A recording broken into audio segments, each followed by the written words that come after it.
ECMWF is a strong embodiment of scientific collaboration. Our staff are experts from across Europe, and we also benefit from the talent of visiting scientists and fellows from around the globe. Atmospheric science is a calling. Understanding the Earth system and how it drives the weather is fascinating and hugely complex. Weather is both a force for good and a weapon of mass destruction. So the skill or quality of weather prediction matters to society as a whole and to individuals. Our member and cooperating states are the brain of ECMWF, and our staff is its heart. There is an extremely strong relationship between the member states and the centre. They are more than just the funders, they are also experts in our field. So discussions and decisions are never just about money. They are about how best to advance science, so citizens and society are best equipped to deal with the impacts of severe weather. There is not much in nature that is stronger and more violent than freak waves, hurricanes, or heat waves. We cannot control the weather, but we can plan for it.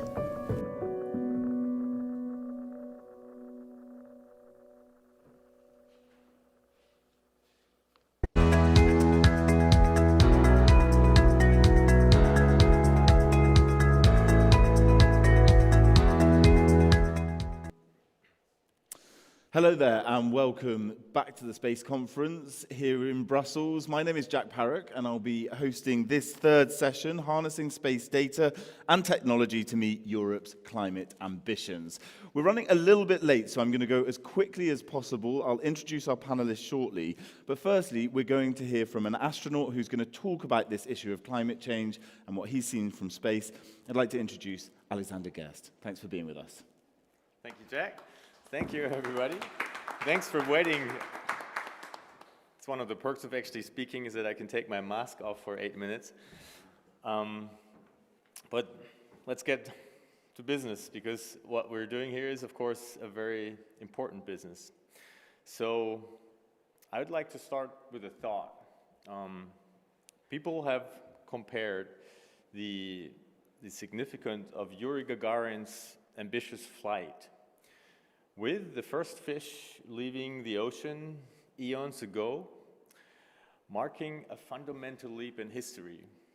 And that's not only a leap in human history, it's actually the history of earthly life, to be remembered and to inspire in tens of thousands of years if humanity decides to still exist by then.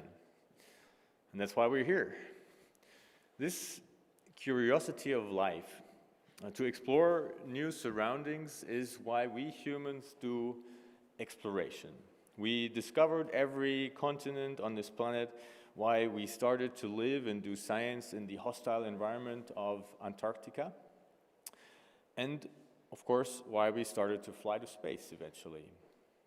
Every step of exploration opened up and accelerated the next one beyond, and as a result of this, humanity now builds up a fascinating program to explore the space around our planet, including the next big destinations that are waiting for us out there, Moon and Mars. We, as in everybody involved here in the space program, return the knowledge of tomorrow invaluable data for science. We develop new technologies to improve life on Earth, and we inspire the next generation, and we work across continents and nations. The harsh environment of space forces us to work and live sustainably and to cooperate, of course. Working on the moon teaches us how to better protect Earth. And maybe we can learn from Mars or the icy moons of Saturn if we have siblings in space. But probably, most importantly of all, we return something else to this planet, something that is more precious than everybody else, than everything else. When I flew to space for the first time in 2014, more than 500 fish had left this blue ocean before me for a quick voyage to the blackness of space, just to return a little while later, realizing the strangeness and hostility of our cosmic surroundings. Inspired by these descriptions, what I was looking forward on my first space flight was to look back and to see my ocean from the outside. And I didn't expect to see any surprises. After all, I'm a geoscientist. I've seen satellite photos from space, but what I saw took me really by surprise, completely. So I'd like you to imagine yourself in that spacecraft. Think of what you would do. First, when you haven't found Earth in your window, you're looking at the blackness of space, which is blacker than everything you could imagine, blacker than the darkness behind the basement door that we were all afraid of as a child. In such an environment, the humming of your life support system really gets a different ring to it as well. So then when your spaceship turns, all of a sudden you see Earth in your window. You get blinded at first, and then stunned, completely stunned. I expected to be looking at a gigantic planet, right? And I expected it to feel infinite, like when I ran across the wide fields close to my hometown when I was a kid, or when I gazed at the horizon from a mountaintop. I expected to feel like what I imagined that first fish would feel when it's looking at its entire ocean, from shore to shore, spanning from horizon to horizon, from infinity to infinity. And I waited for something that would be too large, too gigantic to grasp, to understand, something that I could not gauge or fathom, right? That's what you would wait for. But it didn't. What I saw was shockingly, surprisingly small. I realized that in the first second of my first glance out the window that even an entire planet appears dauntingly small in light of infinity. There was black space all the way around this blue thing below me, but nothing holding it, nothing protecting it. I realized that it simply is what it is, a rocky, water-covered sphere, no less, no more. Everything on it is finite. Everything that we use up will be used up. The ocean turned out to be merely a lake or even just a small pond. And even tinier, thinner, more fragile is the layer of haze that surrounds it. I actually brought a photo, like what you see, you know, that haze. It reminds me of what you see in the seconds after you breathe on a train window to say goodbye to your loved one when you draw a heart in it. You know, that's how fragile it is. And here's on that photo, you see it in the first sight. This is really our life support system. We cannot hear it hum, but this is what it is. So what I would like to share with you today is exactly this space perspective. A perspective that appears special to many of us, I imagine. It appears very special to me But in reality, it is just a small change in our point of view, really. In fact, a frighteningly small change. I floated 400 kilometers above the surface of the Earth, which is a ridiculously small distance compared to the 2.5 million kilometers that Earth travels every day on its way around the sun. So I was basically just sticking my head out the window of our home planet. In comparison, the universe that surrounds us is 10 to the power of 37 times bigger, and it's nearly completely empty and hostile. So I'm sure that every human who has ever left this planet will agree with me. We astronauts are explorers, scientists, adventurers, and as a great writer, Herman Melville once said, we're tormented with an everlasting itch for things remote. And we fly out there thinking that space is the most special place you can go to as a human.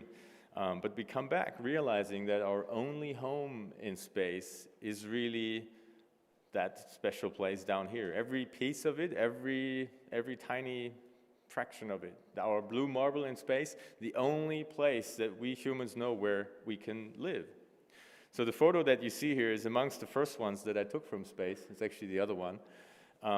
And I called it Cosmic Smile. I imagine a fish could feel that this is what this first fish would have felt like just before it jumped back into its ocean. Feeling an overpowering urge, importance to protect this place. So you are my fellow astronauts, astronauts of Spaceship Earth. Just like the International Space Station is in orbit around the Earth, you and I are in our spaceship in an orbit around our central star, the Sun, once every year in a large black cosmos with all of us inside. We are a crew. So in the next days, you will be accelerating an ambitious program with the goal to keep the life support system of our little planet humming. Making use of ESA's space perspective, and as a human of planet Earth, I would like to express to you my gratitude for that. It is really important because we have to be aware that this life support system is something that we could break, even easily break, unintentionally, if we don't pay attention. It has no backup and there is no planet B. So if we do break it, then that's it. Then we are finished. Then human history will end. Therefore, I would like to leave you with this perspective today, the space perspective of a fish looking back, not at an ocean, but at a pond. Thank you very much.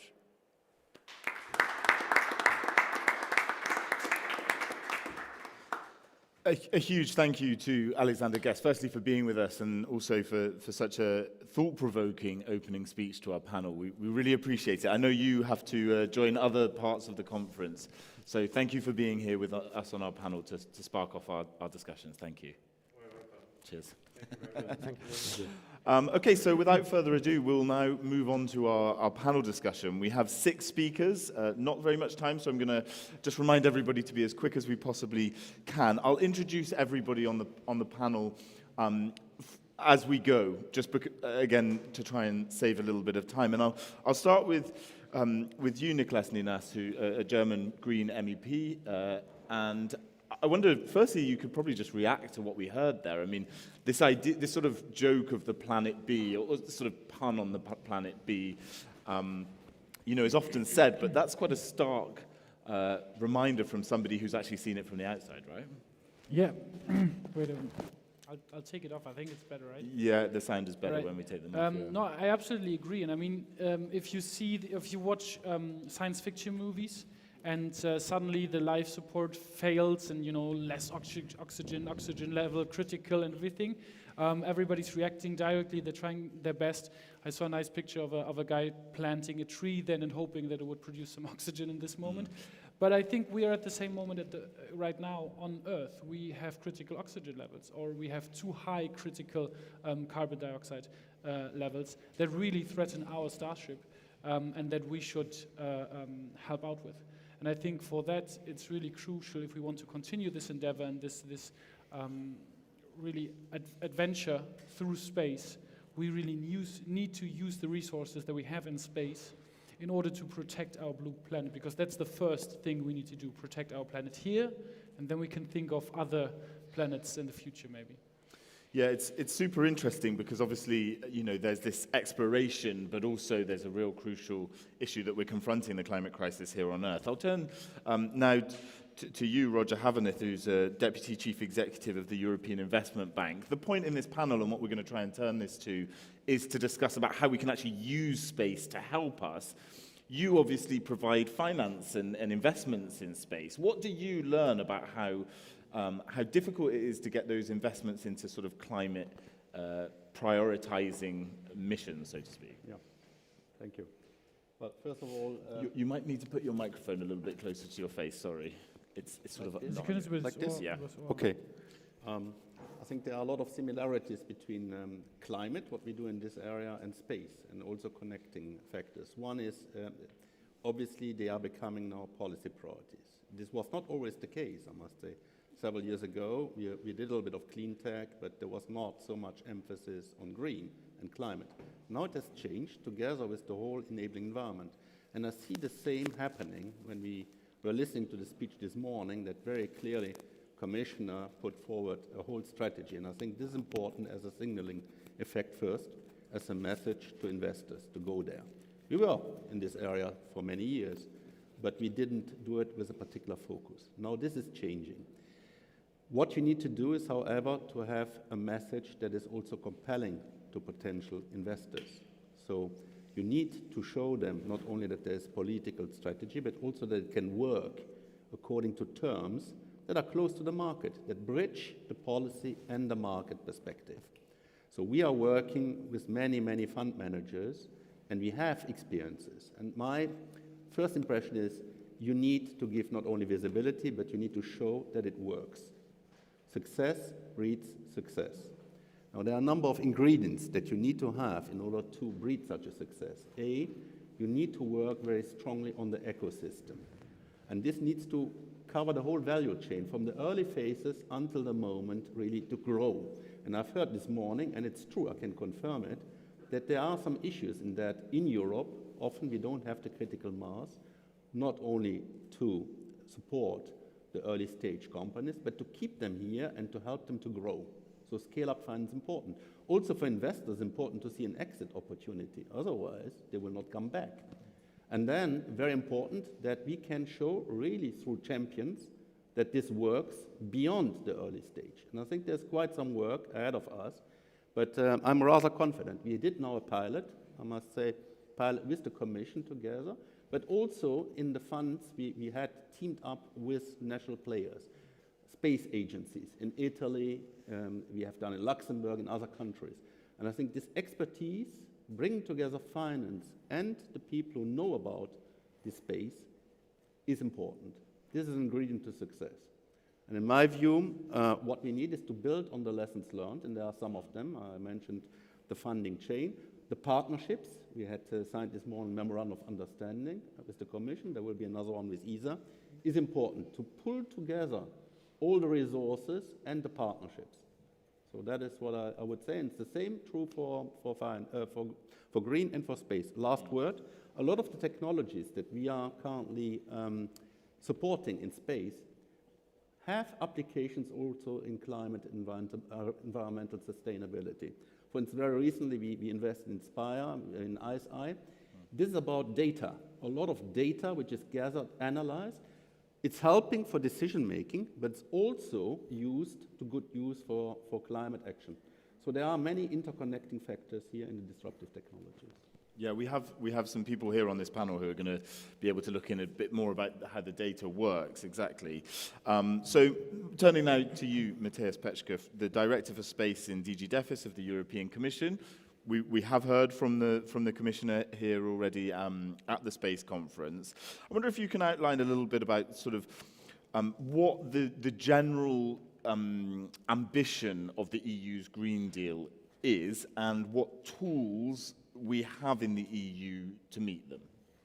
Well, you've mentioned the Green Deal, which is the key policy initiative, the key priority of this Commission, of this Commission's mandate has been immediately established, and we have heard from Alexander Gerst that we have no time to lose. So it is really the last chance for us to fix the issues we have on this planet. And I think this geopolitical commission, which has been put in place, has the political will to really deliver on what has to be delivered. Obviously, this requires the cooperation with the institutions. We know that the European Parliament is backing us very strongly. We have always had the support. We have, as the Commissioner has put it this morning, a very ambitious program with a budget which is beyond what we ever had before. It is a very substantial work which now needs to be done, and the Commission, I think, is doing its best and putting initiatives, new policy papers, also sometimes regulatory papers on the table for adoption in the institutional process in cooperation with the European Parliament and obviously with Member States, because we need to work together, as it was said also this morning. And we rely very much on our cooperation partners. I would mention, obviously, the European Space Agency, but also the other agencies here represented. We will hear much more about this in a moment. So we have set the priority, and we are now going to deliver. And we are working with cooperation partners to put an infrastructure in place which is better equipped than in the past to basically deal with the challenges. We have already, as we've heard also this morning, Copernicus, which is fully operational, which is the best system in the world, but we are now working on improvements, and there will be what we call an expansion missions. There will be further missions and further services which are being put in place in order to become even more relevant, especially with regard to our green objectives. And I would like to single out two. One are missions concerning the Arctic. We know that a lot is going on in this domain, and we need to be better equipped to monitor and to project also our policies with regard to the challenges there. And then obviously CO2 and the carbon monitoring, which needs to be very efficient, which needs to be prepared now, is on track. There is a concrete mission being planned with the first satellites to be launched in 2025. These satellites are under development, and well, these are the two missions I would like to single out just in order to make clear that we are really trying to be extremely relevant with our concrete actions in the green domain. Yeah, and we'll hear a bit more about that. I think the reality is that it's going to be an expanding program of different missions and different ways that we use space programs to deal with climate change. Obviously, the sooner the better. So turning to you, Simonetta Keeley, who's the Director for Earth Observation at the European Space Agency. We're delighted to have you here with us. Thank you for being here. So what can Earth observation data really contribute to our understanding and monitoring of climate change? I mean, this is your sort of priority job at the moment, I assume. Yes, thank you. I mean, space can certainly do a lot in support to climate change. Not only we've heard from Alexander Gerst that we need a human eye, but we also need an eye from a satellite to look at the state of the Earth and the environment. And that's very important to have. So not only we have that through satellite data, but satellite data and space in general can certainly support things which are related to all what is the climate crisis, in particular the mitigation and the adaptation. If you look, for example, at the last report in the context of the UNFCCC, the one that was published just this August, the report number 6, you've seen a very strong increase of the use of Earth observation data in support of the different thematics there. The activities related to ice melting, mass ice change, everything that's related to land cover. Of course, those actions and that report was based a lot more than the previous one on space data. It gives you the relevance, the strategic relevance, but not only the scientific strategic relevance, also the economic one, as we just heard. If you look at the World Economic Forum a few weeks ago, the publication of the report, number one risk associated to the economy is the current climate crisis. And I had the chance to be at COP26, and there again, the connection between the need to have scientific understanding, prediction, modeling, and that can be based on space data for sure, and the link to the economy, the link to the citizens, the efforts that the citizens must do to support what's happening, is becoming more and more important. So roles like the one we have as a space agency is as developing satellites. We have the wealth of data today. Thank you to Copernicus, we develop it with the Commission, but not only that, we have scientific missions called Explorers, we have the MET missions jointly developed with EUMETSAT, so we have a big wealth of data that we have to exploit better, but also look at what is needed in the context of the climate activities. Just to mention, COP26 has approved a declaration on deforestation to contain deforestation until 2030. It has also approved an action in support of containing methane. Already now we have some tools which are strategic from the space side, optical missions, radar missions, that can really help the implementation of these decisions. So we need to provide those tools at best to those who have to implement the policies. The methane is the same. We have Sentinel-5P, a satellite which is already up and flying since a few years that looks into methane. And we'll have new system arriving. Matthias Petscher just mentioned the expansion mission, and there we looked at real user requirements on the climate side, and we're developing dedicated mission to look at anthropogenic emissions, for example, on CO2, to look really further at the requirements which are those coming from the climate context.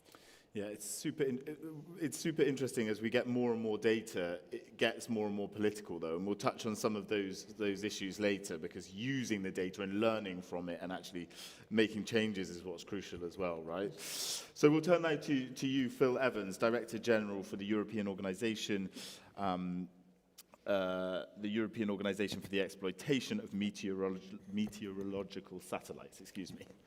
Got it there. It trips off the tongue. Better known as EUMETSAT, though.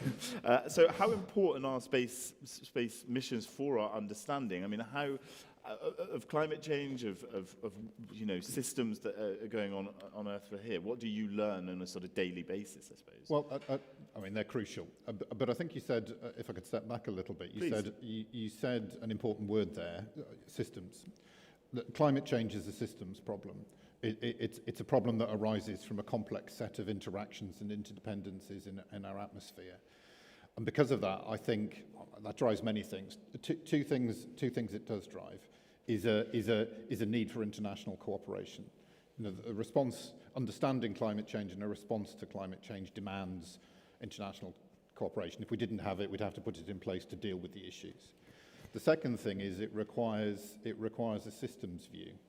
And what I mean by that is it's a little bit like looking at a television from 2 centimeters away. All you can see are the dots. You have to go a certain distance before you can see the picture. And that's a little bit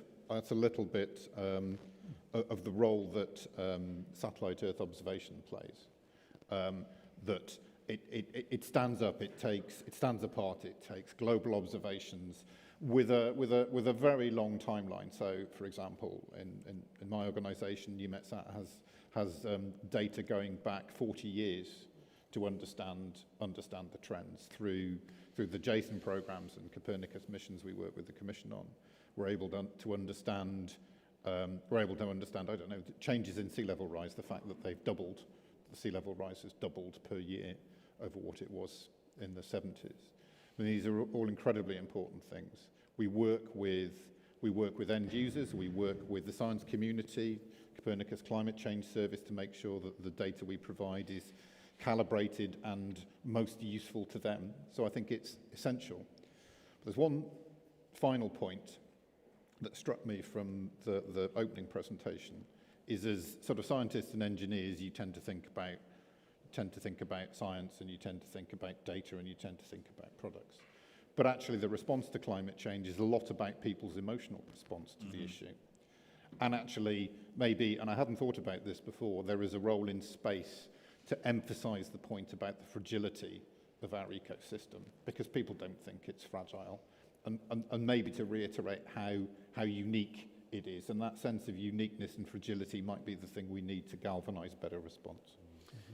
I'm going to stick with you just to pick up on that, though. How would we do that? How would you use space to express that? I mean, I think you're riffing, so perhaps it's I don't quite know what riffing is, but no. Well, I think it's recognizing that. I think it's recognizing that responding adequately to climate change is something that requires engagement of the brain and the heart, both things. I mean, the presentation we had from the astronaut earlier talking about the fragility of our environment. You know, that's not a detailed scientific presentation, but it's something that's compelling.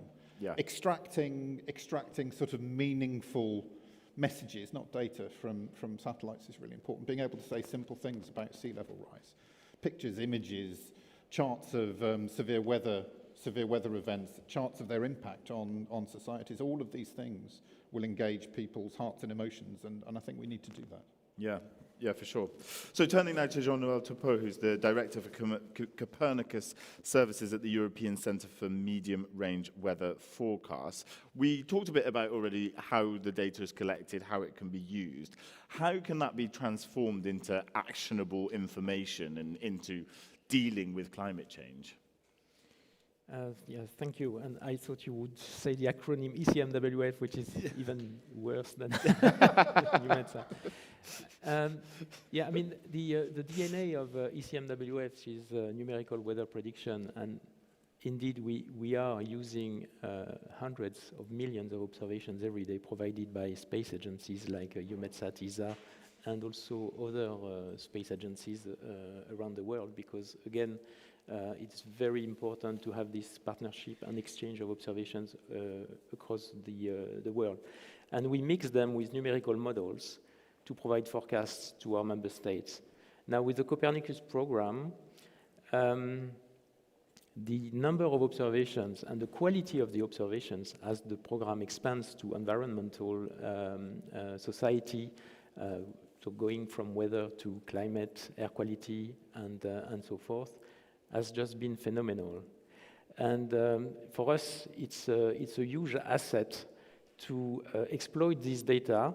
And as a partner in Copernicus, we are using all of these data to provide services around climate change, atmospheric monitoring, air quality, and to some extent emergency with floods and fires.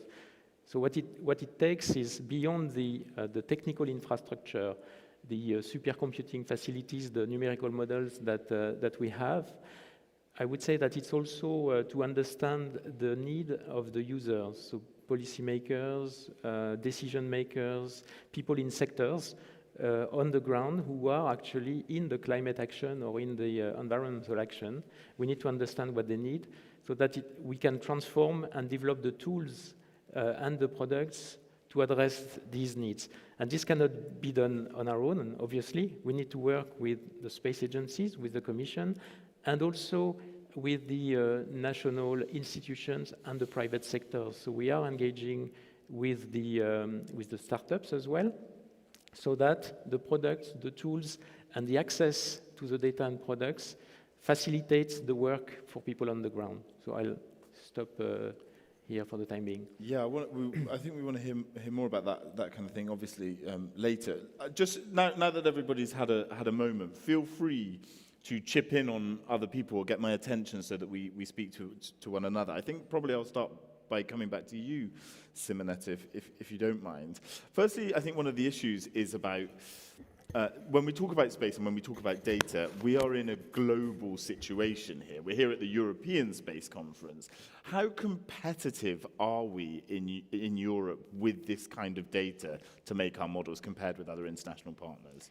I think we are very competitive. We heard we have a competitive advantage in terms of space and space infrastructure today, in terms of volumes of data, variety of data coming from different satellites, different instruments. Today, we are looked as a reference model worldwide, Europe, because of the type of data and the missions that we have, and those that we have in the pipeline also developing. For example, in ESA today, we have 16 satellites in operation, but we are building 39 more so in the pipeline, which means we have certainly data to offer. What is needed is amplifying the use and the potential of those data.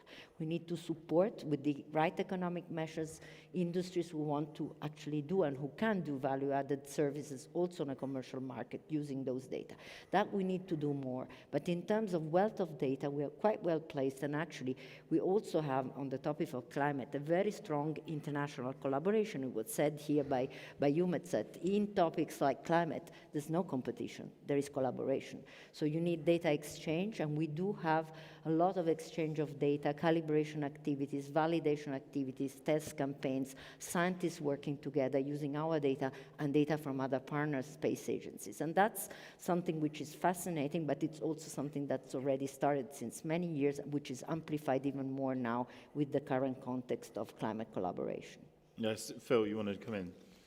Yeah, it was just to, I mean, absolutely, Europe is world leading.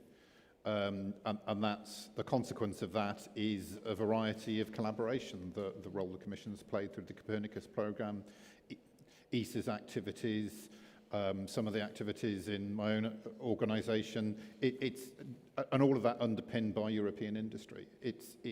That's the reason we're in the position we are in. I think the important thing to recognise two things. I think we need to build on that position of excellence, because what we do is valuable in its own right, but also because it allows Europe to be a important player on the global stage. And if I can give you a particular example of that from my own organisation, because UMETSAT is seen as being very good and world leading in its domain, that allows us to negotiate data exchange agreements, for example, which we do with multiple countries and multiple space agencies that all feed into the data that we calibrate, that then goes on to organisations like ECMWF that exploit it. So this leadership is not a vanity thing. It's incredibly important for Europe's position in the globe and to enhance everyone's ability to understand and deal with climate change. So turning to you then, Matthias, how do we build on this? We talked about a successful reputation and actually an admirable system in Europe. How do we build on that? How is the Commission aiming to support growth to make sure we stay that way? Yeah, I would underline two dimensions. There's the scientific dimension, which has been mentioned. There's the entrepreneurial dimension, which has also been mentioned. So maybe starting with the scientific dimension, which is obviously key for many different Commission services. We have a service dealing with climate policy, coming up with climate policy tools. We have a service dealing with environmental policy.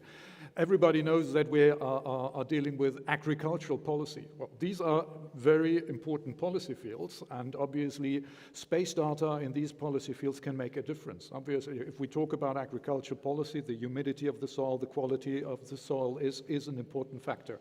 And monitoring this through our space assets obviously can make the difference. So we have a close cooperation in federating the interests of these various services, bringing all this together, identify user requirements, because in the end they're all users, part of the wider user community, and make sure that this is then obviously also built into the further evolution of our program, of our system. When it comes to the entrepreneurial dimension, obviously we also have tools, and we are working closely with an entity which is not on this panel, the European Space Program Agency in Prague, which is the entity which is developing the market for us, because obviously we want also for the benefit of our companies, for the benefit of our startups. We had a startup event in the margins of this conference this morning. We basically want to foster also an economic uptake that obviously the transition needs to be also beneficial as much as possible for our economy. We want this transition to a green economy to foster the economic landscape and to create new jobs.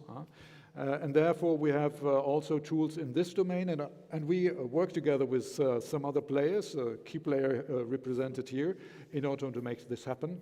Another one, as I've just said, our agency in Prague, which is developing markets for us and which is working closely with stakeholders on the market. We'll come to Roger in a second, but I know Nicholas wanted to jump in there.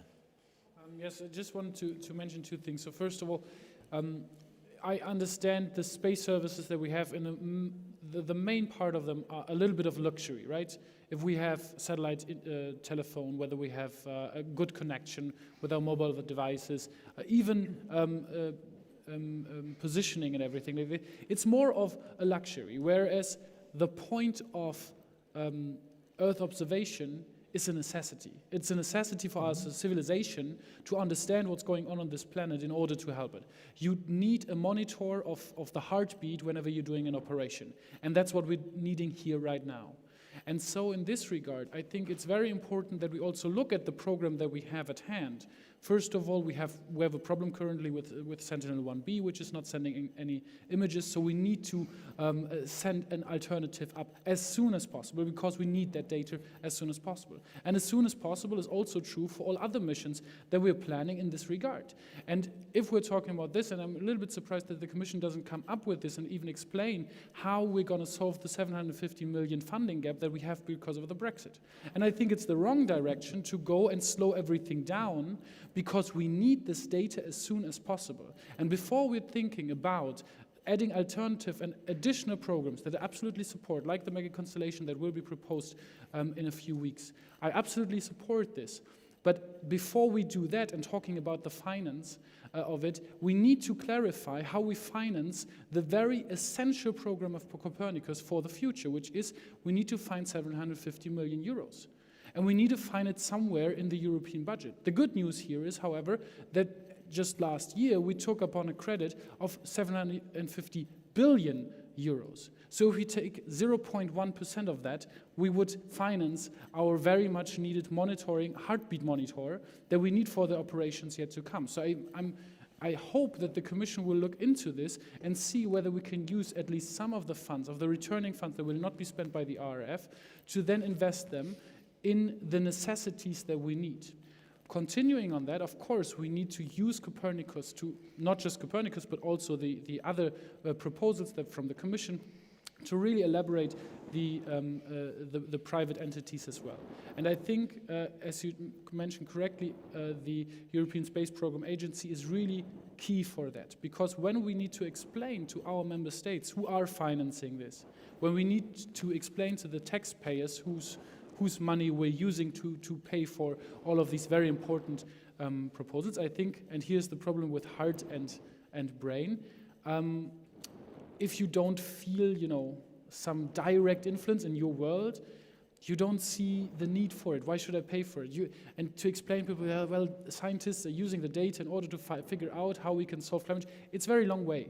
Whereas if they see, well, this is directly influencing my economy, it's improving my life directly. That's also why, for example, Galileo is so good, because, I'm getting to this place here very easily thanks to Galileo or something. I think that that's a very easy and good explanation for the people. And so we need to figure the same thing out for our member states, that they can use the data more than in the past, that we have a lot of new businesses, small and medium-sized enterprising emerging, especially in those countries that are currently not even ESA members or not working in space industries when it comes to upstream. So we need to ensure that downstream services, especially from Copernicus, are used way more in our small and medium-sized, not enterprise, but in this time member states of the Union, to ensure that they have a reason to continue to hopefully and happily spend money on space issues also in the future. Matthias. Yes, well, there were I had three points, actually. One I forgot to mention beforehand, and two in reply to Mr. Nina's remark, obviously. So it is absolutely correct that we have an issue on one of our sentinels. But we are actually dealing with it, or rather ESA is dealing with Yes, I can it. And I will be very brief on that one, because it's actually for Simonetta to take the floor, and also the credit for the work which is done by the ESA colleagues. But just to be very, very, very brief on it, the situation is not desperate, because actually we are continuing to provide service because we have redundancy, and we have not only the satellite in orbit, which has this anomaly, but also another one which is providing signals, and which is in a way now still serving the planet with data, as we've just seen also in the Tonga volcano eruption, where data is being provided by Copernicus. So this is point one. So we are looking into it. We are relying, obviously, on the ESA expertise, but the situation is not as disastrous as it may seem, because there is redundancy. There is inbuilt redundancy in our system. And second, with regard to the budgetary issue, we have a solution for this, and we have worked quite intensely over the last weeks, also over the Christmas break, in order to come up with a plan, and this plan has been presented to member states as recently as last week, and provides us with a way ahead, and obviously keeping also the program open, because we can find the money elsewhere, but we can also obviously still retain some hope that those who want to join the program will in the future still join the program. So voilà, what we have put in place is providing this, I think, solution of openness, which is important. Voilà.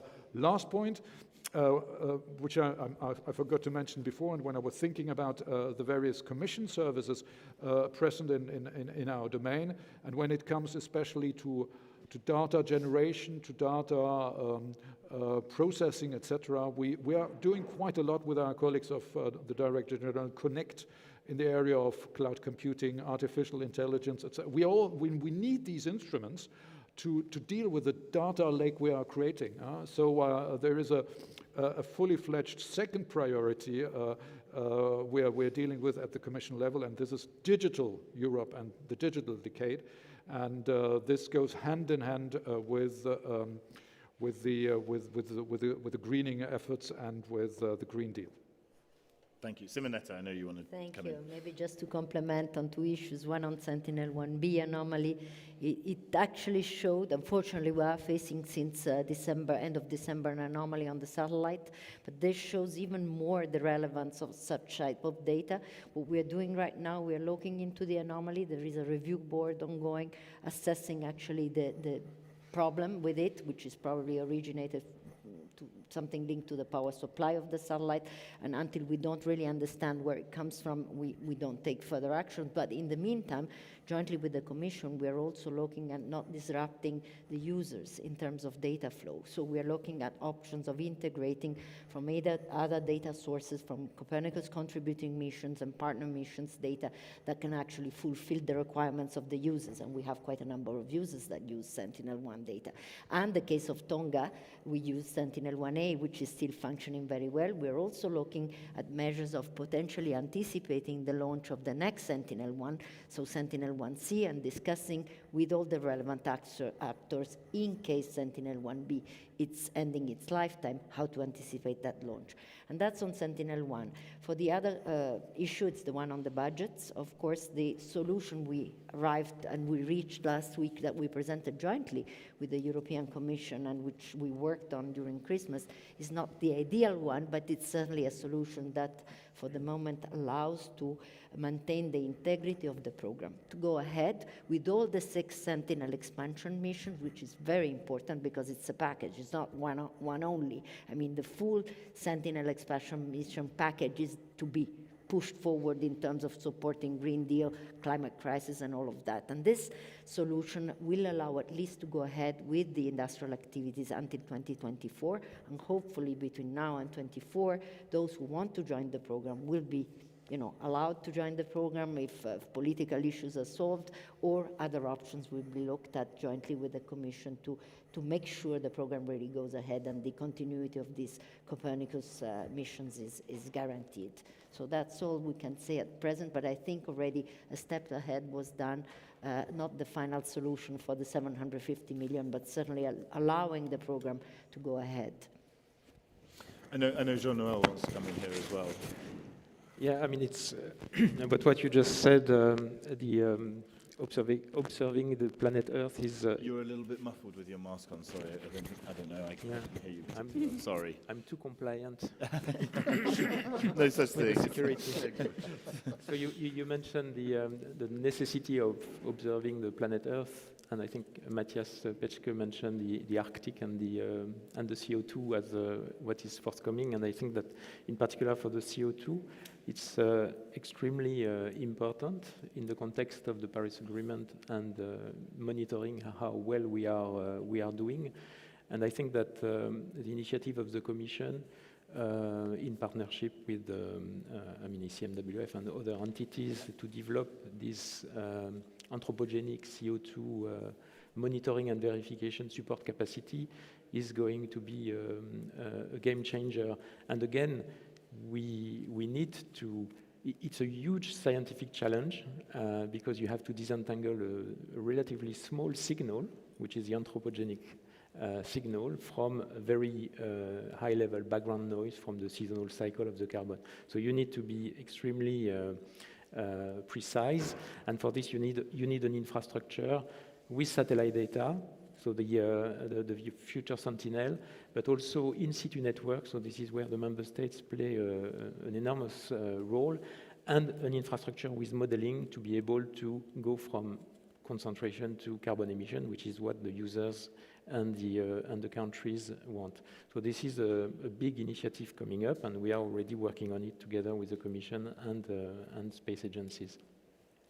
I wonder if you feel, Nicholas, that sort of allayed some of your concerns. No, it does not. I mean, it's not a surprise for me. I mean, this was the plan that all along, but I still think that it's not the right plan. That's it. That's what I mentioned. What would you suggest needs to be done now? No, I think it's more important that we sit together, the member states, and well, I do understand the plan of the Commission and ESA here to delay everything until we solve the funding problem, but it's not solving any problem; it's just delaying it. And I think it would be wiser or more important to ensure that the funding is secured now, or as soon as possible. We have the Space Summit coming up, and that's the occasion where to talk about it. I think it's the Commission, and especially Mr. Breton's and even von der Leyen's responsibility to take this issue towards the member states and towards the Council and ask them for the funding for it. I don't understand why the Commission President has a call with an astronaut, which is nice, but it seems to be more of a PR stunt if she doesn't follow up with concrete legislation or proposals how to solve the biggest issue that we have at hand currently, which is the funding gap of Copernicus. And I'm just saying it's such importance, this program, that it does not allow any delays. And that's all that I wanted to mention there earlier. I absolutely, with all the sentinels that are yet to come, and I prefer this solution, don't mistake me, than going, okay, we'll scrap off 2 of the sentinels. That's the worst solution. But again, we need to be swifter, I believe. And for the sentinels, I think, Simonetta, you mentioned earlier the World Economic Forum, which on place 1 said the biggest threat for the society is climate change. But I think on like 2 or 3, or maybe 4, there was the biodiversity issue. And that's also something where Copernicus, I believe, could really help to figure out where do we have issues with biodiversity and how can we solve them. That is including a little bit of agriculture. I'm not a big fan of bringing it too much close together, to be honest, because I think no pesticides are better than fewer pesticides. However, fewer pesticides are still better than all of them. And in other stages, I think we can use a lot of data there to really benefit and help mitigate this problem of biodiversity loss that we have, because that is something that is still currently a little bit under the radar. And I think, because I don't know who mentioned it, 10 years ago we were not talking about climate change in the space issue. I think we're doing the same mistake now with biodiversity, and we really need to bring it also on the tableau here as well. More vocal. I know that it's on all of your minds, but to be more vocal about this as well. I can see Roger wants to come in. I will not necessarily come in on Copernicus, but I heard funding and RF and so on, and certainly I will comment on this. That's right. And maybe also a word indeed on the thematic priorities, because it's true that we are looking at quite a number of them, and there may be some similarities and things to learn. First of all, we may not have maybe the ideal situation in terms of funding, but I see certainly movement. So on the one hand, we have the Commission's flagship program, InvestEU, which has also space amongst the priorities, and we certainly were planning all along to respond to that. And it's clear that the public funding can only be the catalyst. So it will never work if you don't manage to attract private funding, which should become the majority. So that is true. Secondly, DFI has made available additional funding. We had this morning an event with Cassini's signature.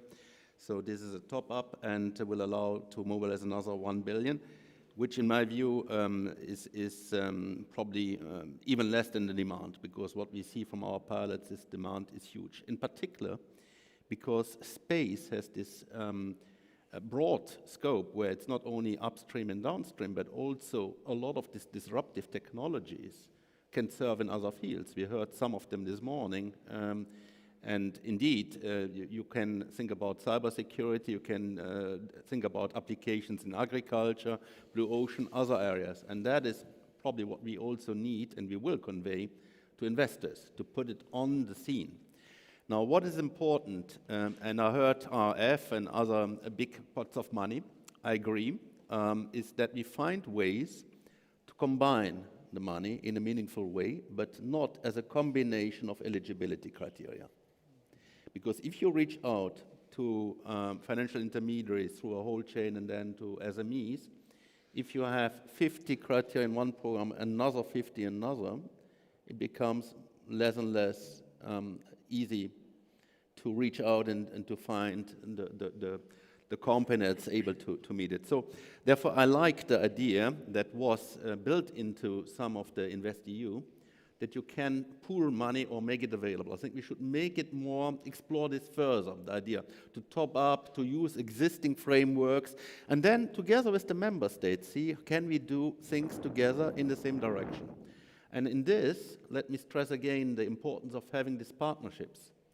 So we were signing this morning a partnership with Commission. We are signing with ESA. We have also, through our investments, partnerships with national players in this. I think this is crucial in order to make sure that the money flows to the right type of companies and the right type of things. Because we have financial experts. I'm not deciding on where we invest. It's going through fund managers who know about it. By the way, this is also something we need to work on. That's up to us to professionalize these fund managers. A lot of them are generalists. They may do 5 or 10% in space currently, but they may also do quantum computing for digitalization or other areas. I think what we need more in the future is to keep the generalists, but to have more specialized managers who have these arrangements with you, with universities, academia, riding on the scientific excellence, having the deal flow coming, and that's what we're doing in other areas, by the way, technology transfer and so on, and then accompany them all along. Last point, we have fragmentation in Europe. That's the big problem. Because if I look at what's happening, it's good work being done and also sometimes pockets of money made available. But it's done at a national level. If we go into the next phase where we scale up really, and we want to have diversified, risk-protected portfolios, we need much more sizable amounts, and this means that we have to find mechanisms to pool the money and to overcome the fragmentation, to do it in a way where indeed we, the member states, can be sure that some money will flow back to them, but we can spread the risk and we go into much bigger ticket sizes. Otherwise, we will continue to have what we see, scientific excellence, academic excellence, super infrastructure, But at the growth stage, 66% of the leading 400 space companies are financed primarily by the US. That's the problem that we see. And tomorrow, and that was the issue that your commissioner was addressing, we need some autonomy on this. We need to have sovereignty when it comes to the technology as well. So we need to have the means, and the means are there, but they need to be put together in a way that is better suited to pursue the ambition that we have, to keep the space economy here, to grow it here, to nurture it, and to have also the return on investments here. There are so many things I'd like to pick up on, but we're running out of time, and I would like to come back to you, Phil. This is the discussion we're having here is about a bit about the planning of the future. I wonder if you think that the structures that we're talking about, both financial, practical, private sector, publicly funded, whether we're thinking long term enough about this at the moment. I mean, I think that's quite a big question. I think generally in the space sector and equally in the space sector as it applies to climate change, some of the things we've done in the past probably aren't fit for purpose in the future, and that a lot is about the agility and speed of the sector. We need to be faster. We need to be more flexible in terms of incorporating innovations and new ideas. Our relationship with industry needs to be slightly different and better, drawing on industry more, and clearly, financing underpins all of that. I suspect, it's possibly too big a question for me, but I think the institutions we've got are the right ones. But I think it's what we do with those institutions and how we operate them that's the issue. And I think that's about the culture of the collaboration in the institutions more than changing the institutions. I think what we've got is good, and it's delivered very, very well over the last 10 years, which is why we're world leading in so many relevant areas. Maybe it's about the connection among these institutions, because here we heard the scientific dimension, and we certainly are in the core when you talk to space agency. We heard the economic dimension, and there is also a citizen dimension which comes a lot on top of this. There is a big effort to be made by citizens, and not only the effort, but the awareness need that the citizens need to have in terms of the really crisis that we're living, what impact it can have on their lives, and also what they can really do in their singular action, and the efforts that they're doing, they're paying. So I think there, for example, connection with the European Parliament is essential, because you can help a lot through the way you work in having an impact on the citizens and engagement, and also making them aware through the data we provide of the relevance of the sea level rise, the air quality, and things like that. So the connection among all these actors, some are here, but not all of them, most likely, it's very, very important these days. Yep. Someone, were you wanting to come in then? Or was that you, Roger? Sorry. Yes, I heard something which I hear all the time, and I think it's right. We need to be in a position to convey in simple terms to the citizens what we are doing, and it's not necessarily always easy. Certainly, I see it also from financial side, talking about concepts, taxonomies that we are using, but to explain really what's the impact of what we are doing. And this is not just sheer numbers of how many companies. When I came here, I had a briefing, how many companies, how many billions, and so, but at the end of the day, what have we achieved? And there, in this area, space, but also green, there are many spillover effects. And I think we need together maybe to highlight a bit more these aspects beyond the numbers, and say why we are there, how we are doing it. It means, however, that we need to have also a system to assess what the companies and the investments are doing, not only in financial return, but also in terms of spillover effects this has, and concrete impact in policy-relevant areas. I think something we are building up now. ESG, SDG is very much on the forefront. I think this is an area where certainly space can score very highly. And I think that is something we can all work together. I want to give the oh, please, Phil. No, it's a very quick point. I think there are two things really. I think, as we've touched on before, we need to maximise the exploitation of the data flows that come from satellite systems, and then make sure that the general public and users understand the critical dependency they've got. I mean, a good example is well, weather forecasting, close to my own heart. That has an impact on people's lives daily. Yet I don't expect people to understand how critically dependent accurate weather forecasts are on clearly the modelling, but the input from satellite systems as well. So we need to maximise exploitation, and then we need to communicate that to more than we do, probably. Jean-Noël, I want to give you the last word. How do we maximise citizens' understanding of the importance of the data and the systems that are in place? It's okay. You can have a minute. 10 seconds. There's a clock here that gives us a time, and the bomb is about to explode. Please. To me, it's communication is very important, Yeah. and we do it as part of the Copernicus program as services. We do it also in weather forecasting. Training is very important to raise awareness, and we need to also convey that what we are doing is sexy. So that there is an appetite to drain more interest and more future meteorologists, climate scientists, satellite experts, and engineers. I think this dimension of getting the society interested in what we are doing is essential. So we are doing some of it, but I'm sure we can do better. Yeah. Guys, the time is fully out. I'm not even going to use time to thank you all individually. We've all been here, but I would like to thank everybody that's joined this panel. There are 100 things I would have preferred to carry on and talk about, but obviously time is limited on these things. So thank you so much to all 6 of you for being up here on the Space Conference with us. So join me just after this short break. I will be speaking to Walter Pelzer, who is the head of the German Space Agency, for a short interview.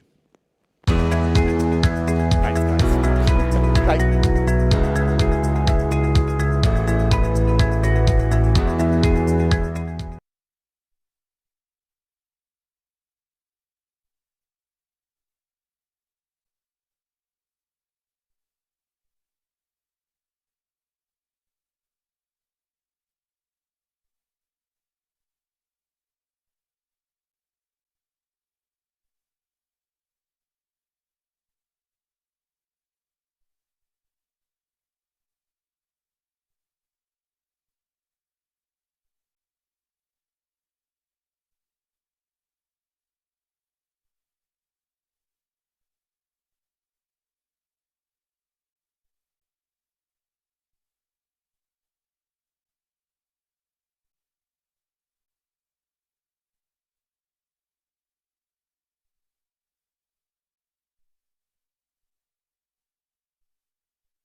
10 seconds? Yeah, give me there'll be a bumper video. Perfect. The first question, I'll ask you to react a bit.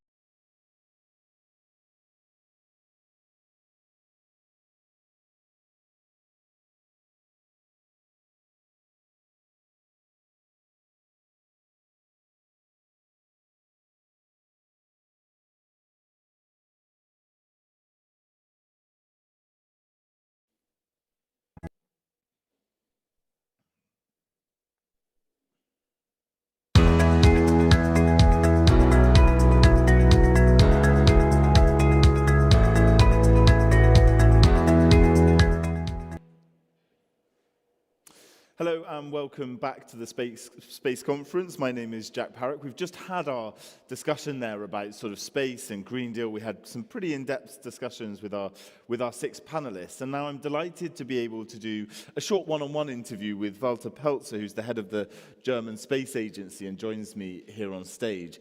Thank you so much for being with us. I wonder if you can just react perhaps to, you were sat in the audience watching our debate there. I wonder what sort of stood out to you. Yeah, first of all, thank you very much for having me. And yes, I was lucky enough to be early enough over here to watch this panel with this great panelists. And I have to say thank you, because this discussion was just great. At the beginning, Matthias pointed out the #1 priority of the European Union with the Green Deal, stating clear this is the climate change is a topic we have to tackle. With Phil, on the other hand side, that he showed how important data and science is to actually act and come up with measures.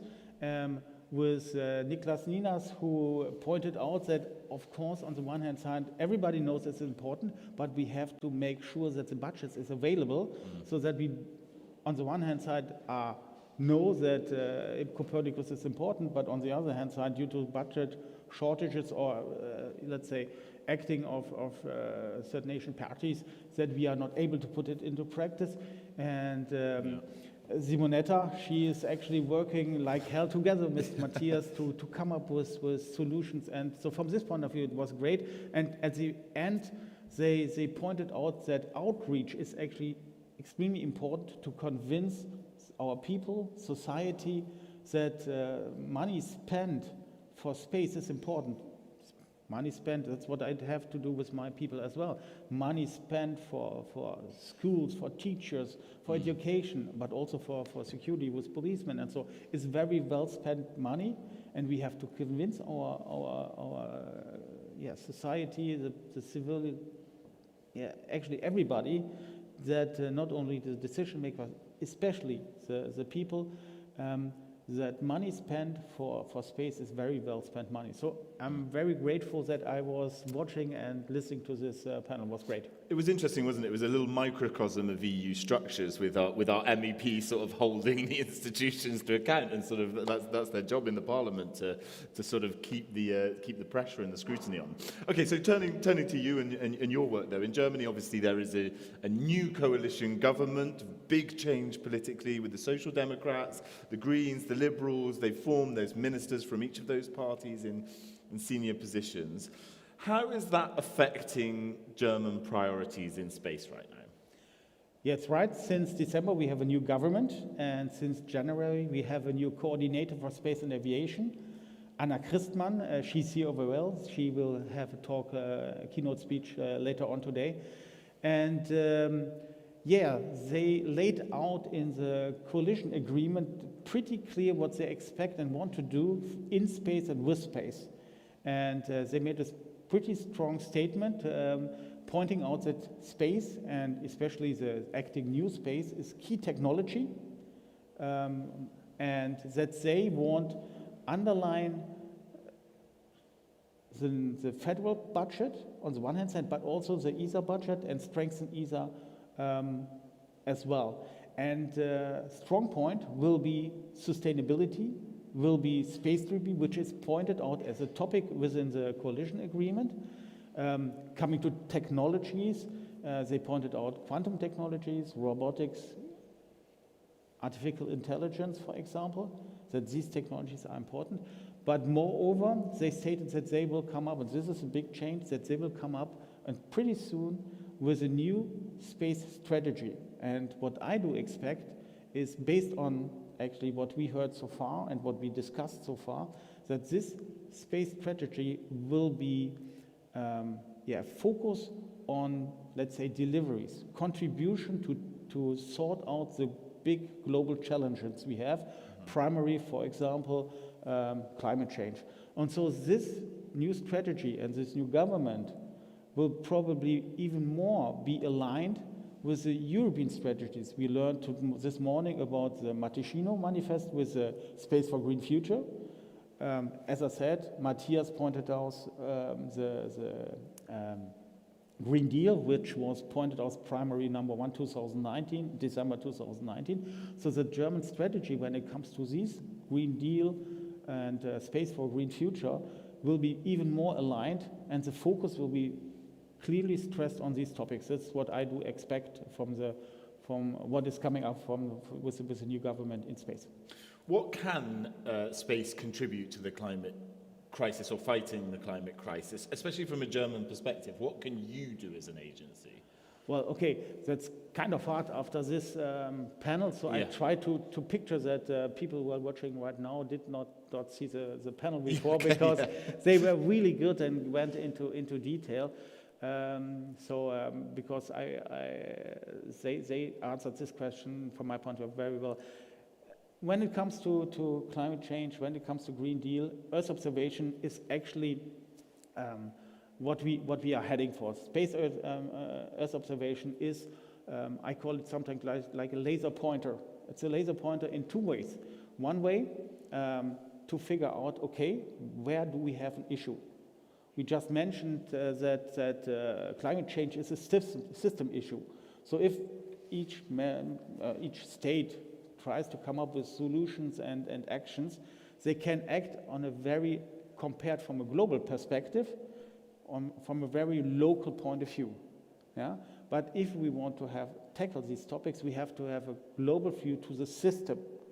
And the second point, where we have Earth observation as a laser pointer, is if we put actions into place, we have to measure them. Due to the fact that it's a system, maybe measures we put in place over here will act and react somewhere else. And so from this point of view, these are the big topics why Earth observation is, from our point of view, of paramount importance. And that's the reason why for us, Copernicus, for example, on a European level, is of paramount importance and needs to put into place. And it needs not only to put into place with the 6 expansion missions, which was discussed earlier on, it needs to be put in place on time. Or actually, we need to speed up if we want to be in line with our strategy. So from this point of view, Earth observation is, for us, number 1 priority when it comes to the topic of Green Deal. We do the same bilateral or on a local level, or on a federal level, together with France, our friends from CNES. We developed Merlin, a mission to identify methane. In April, we will launch EnMAP, a hyperspectral satellite, and we will work together with our Italian friends to exchange with their PRISMA mission, to exchange information over there. So what we need to do as well is not only to invest in Earth observation Copernicus, we also need to complement with private activities and activities, for example, on federal level. What more can be done to sort of increase the use of the data and the technology that we already have, though, as well? We heard about funding gaps. We know that there's some issues within the EU budget. What can we do to maximize what we already have? Okay, if we want to maximize something, there are 3 topics. You mentioned money. There's a gap. And of course, we can always pour more money into the system, and we will gain some users, some output, but of course everybody knows that unfortunately money is limited, budget is somehow sealed, so this is not the approach we can go. If we want to maximize the use of these data, we have to actually do very simple things: a clear strategy and efficiency. And clear strategy means that if we come up with a strategy, if we have a clear picture that with the Green Deal, that climate change is #1 priority, then we should handle it as a #1 priority, and not put it on the shelf and say, okay, wonderful, priority #1, and then do something else because it's fancy, it's proper to, let's say, other interests. So if we agree, and we agree on it, I just mentioned Matashino, I just mentioned the Green Deal, I mentioned actually all the national parliaments say that climate change is a topic to tackle. Then we have to follow this strategy and follow this path. And the second topic, efficiency. We learned that we have different agencies and different organizations, let's say it this way. We have ESA, excellent organization. We have national space agencies. We have the European Space Agency.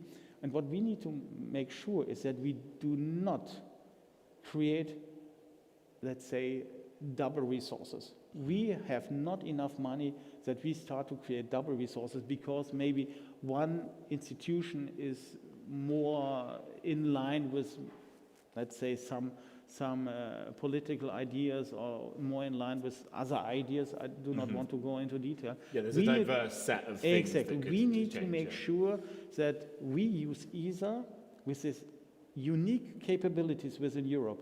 They have unique capabilities, and that we do not try to start to copy them somewhere else, not on a national level, not on a European level. So now let's talk about sort of the European new space industry. What benefits do you see there in sort of tackling climate change? Well, new space is usually understood as startups, young companies. So I will translate it into startups, young companies. Yeah. Well, usually startups, young company are involved with two things. Usually, if you start up, you have something unique, usually. So they are usually... You would hope so. It's better for the business case, at least in the long run, in the long run. And what is important for them is extremely that we get innovation from them.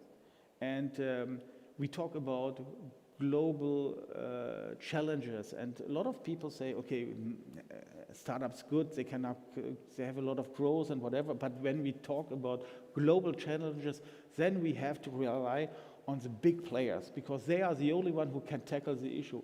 And I get crazy when I hear this argument, because actually right now it's the best time to see that this is not true.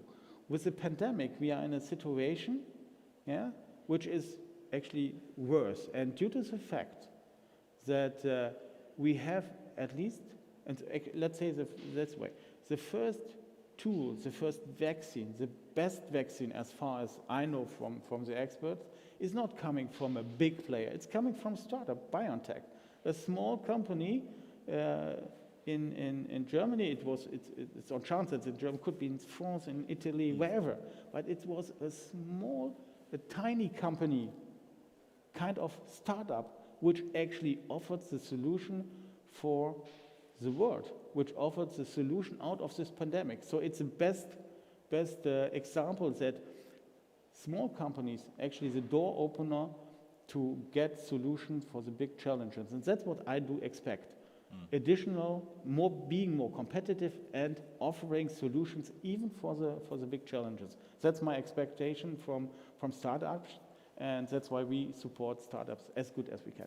And there's hundreds out there in Europe trying to make their way, trying to build their success. Listen, Walter Pelzer, thank you so much for joining us for this short chat here at the European Space Conference, and we will leave it there. Thank you, and we'll let everybody go off and have a little bit of lunch. Thanks for joining us here on this third discussion looking at space data and climate change. Thanks for having me.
present and at home, to our session 5, Space and the European Strategic Compass, a key domain for European security and defense. Now, we are, of course, living in very interesting times with regards to European security and defense, with regards to the role of space in security and defense. I think, we're sort of preaching to the choir. We know that space is crucial for defense, but we want to see how this moves forward now with the development of this European Strategic Compass, which is arguably one of the most important developments that Europe is doing at the present time. Now, I'm joined by an absolutely excellent panel of speakers today. I have with me Ms. Joanneke Balvoort, the Director of Security and Defense Policy at the External Action Service, Mr.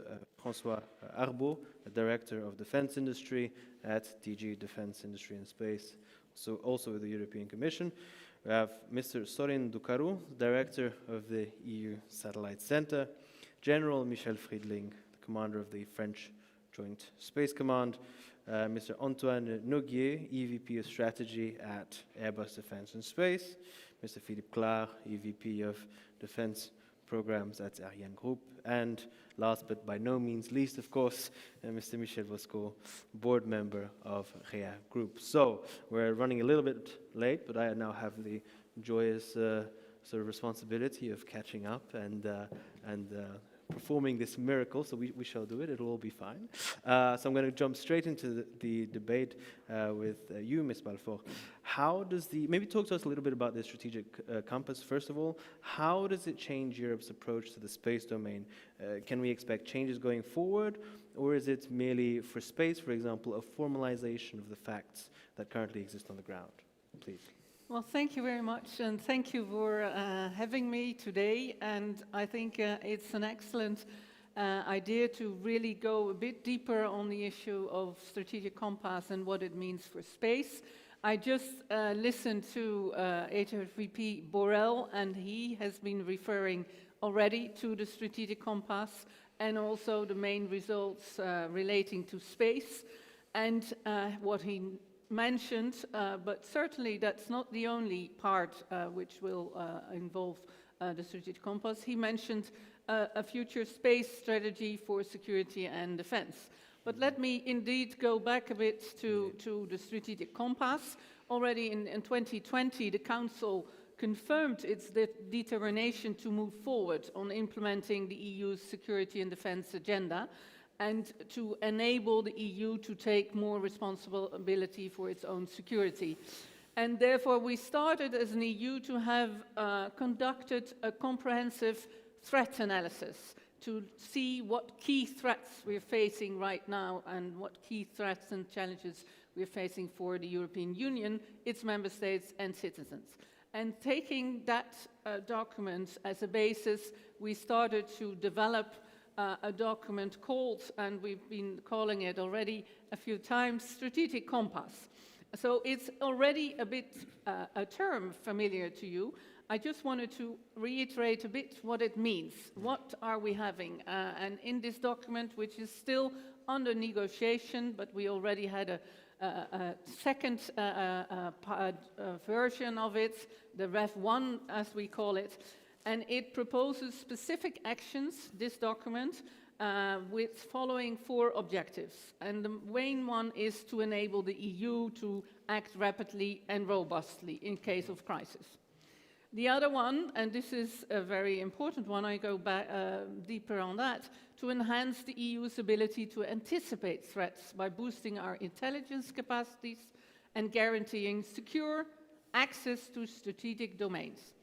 The third one, also reversed a bit to space, is to invest more and better in capabilities in innovative technologies, fill strategic gaps and reduce technological and industrial dependencies. Fourth, to strengthen our cooperation with partners.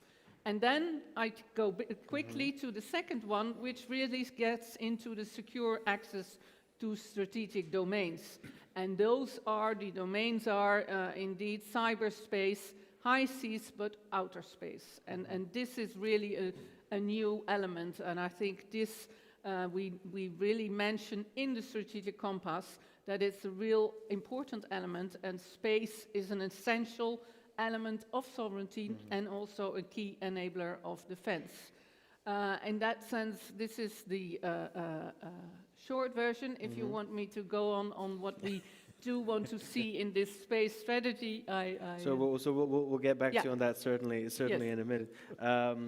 Director Arbeau, how do you see Europe's sort of already existing initiatives, such as the European Defence Fund, in the context of this strategic compass, and also the role of the defence industry?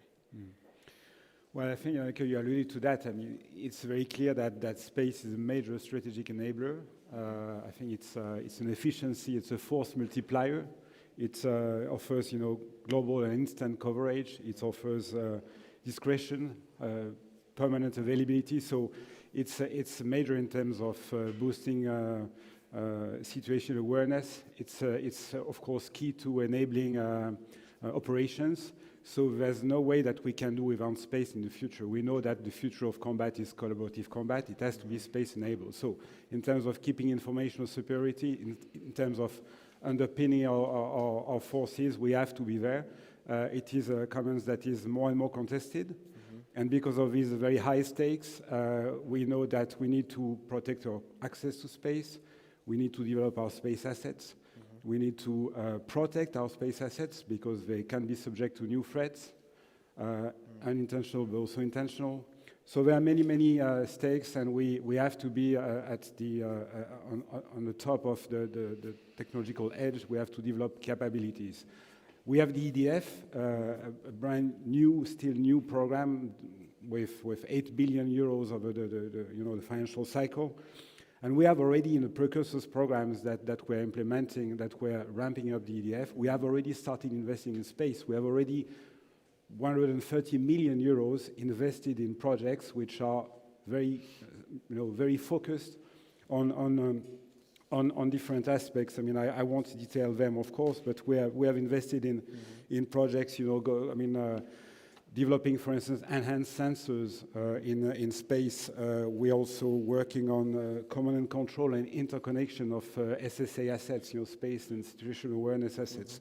We have also invested in research and development when it comes to the early detection of the departure of missiles, for instance, space-based, which can actually provide for early warning. We are working also on the processing of space data based on AI. So I won't go into the details, but just to actually illustrate that we're already very much investing in space. We are getting to the next, let's say, level with EDF. Sure. This summer we launch calls for proposals. Space is what we call a category of action on which we will permanently, over the life cycle of the program, invest in new space topics. And for instance, we have invested, we plan to invest 50 million in the coming months on projects which will come out from the work program of the EDF on subjects such as NAVWAR, for instance. Again, we are very much on this, and I think we will continue investing in priorities as identified by the member states and program committee. Perfect. So we'll definitely also touch upon that a little bit later on with regards to what capacities we definitely need to develop with regards to this domain. So now I just want to quickly give the floor to Ambassador Ducarroux. Firstly, allow me to congratulate you on the 30th anniversary of the EU Satellite Center this year.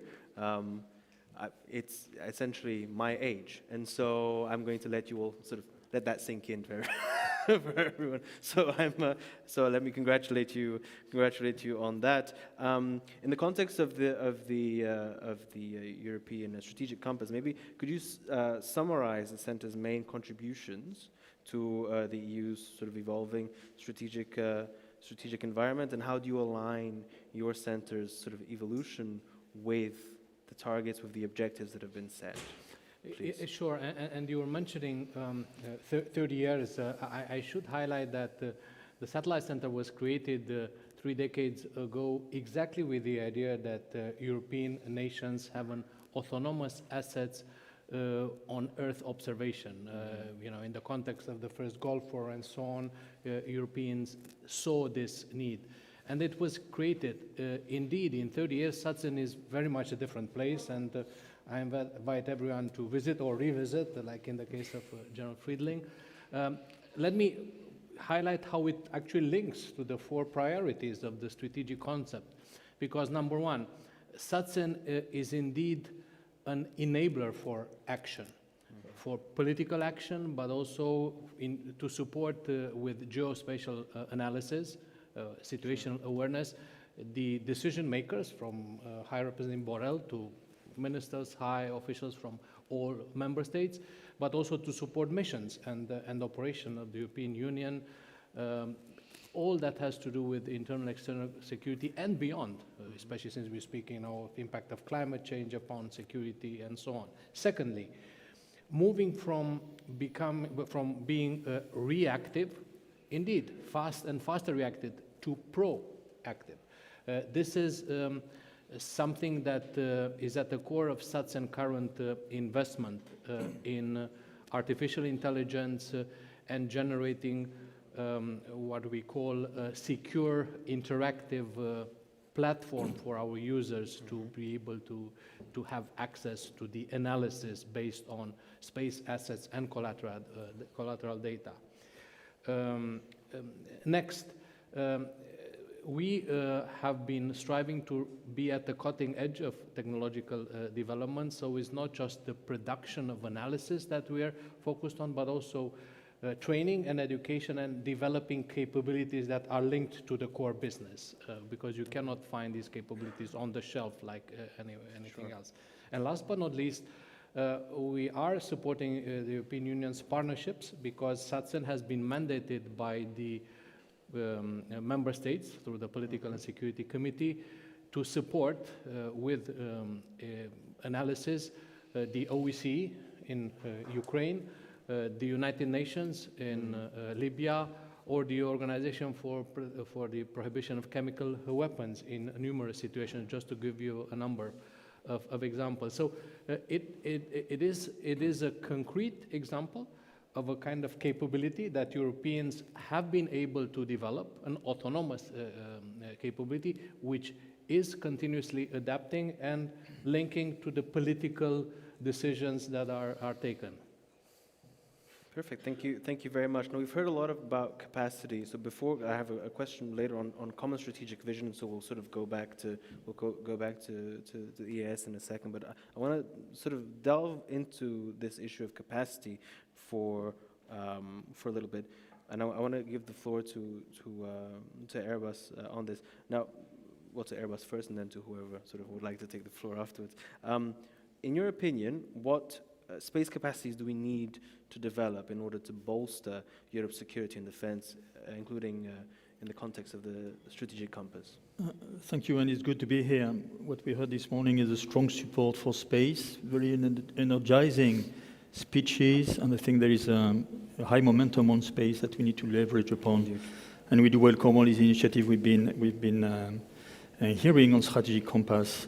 And the reason for that in simple is that I heard you saying that military action will be enabled by space. I would probably go further by saying that we are slowly entering into independence in space. Mm-hmm. And that dependence creates some vulnerability, and those vulnerability, and will lead me to my first point, which is threat. And before turning to capabilities, I would like to answer the threat element.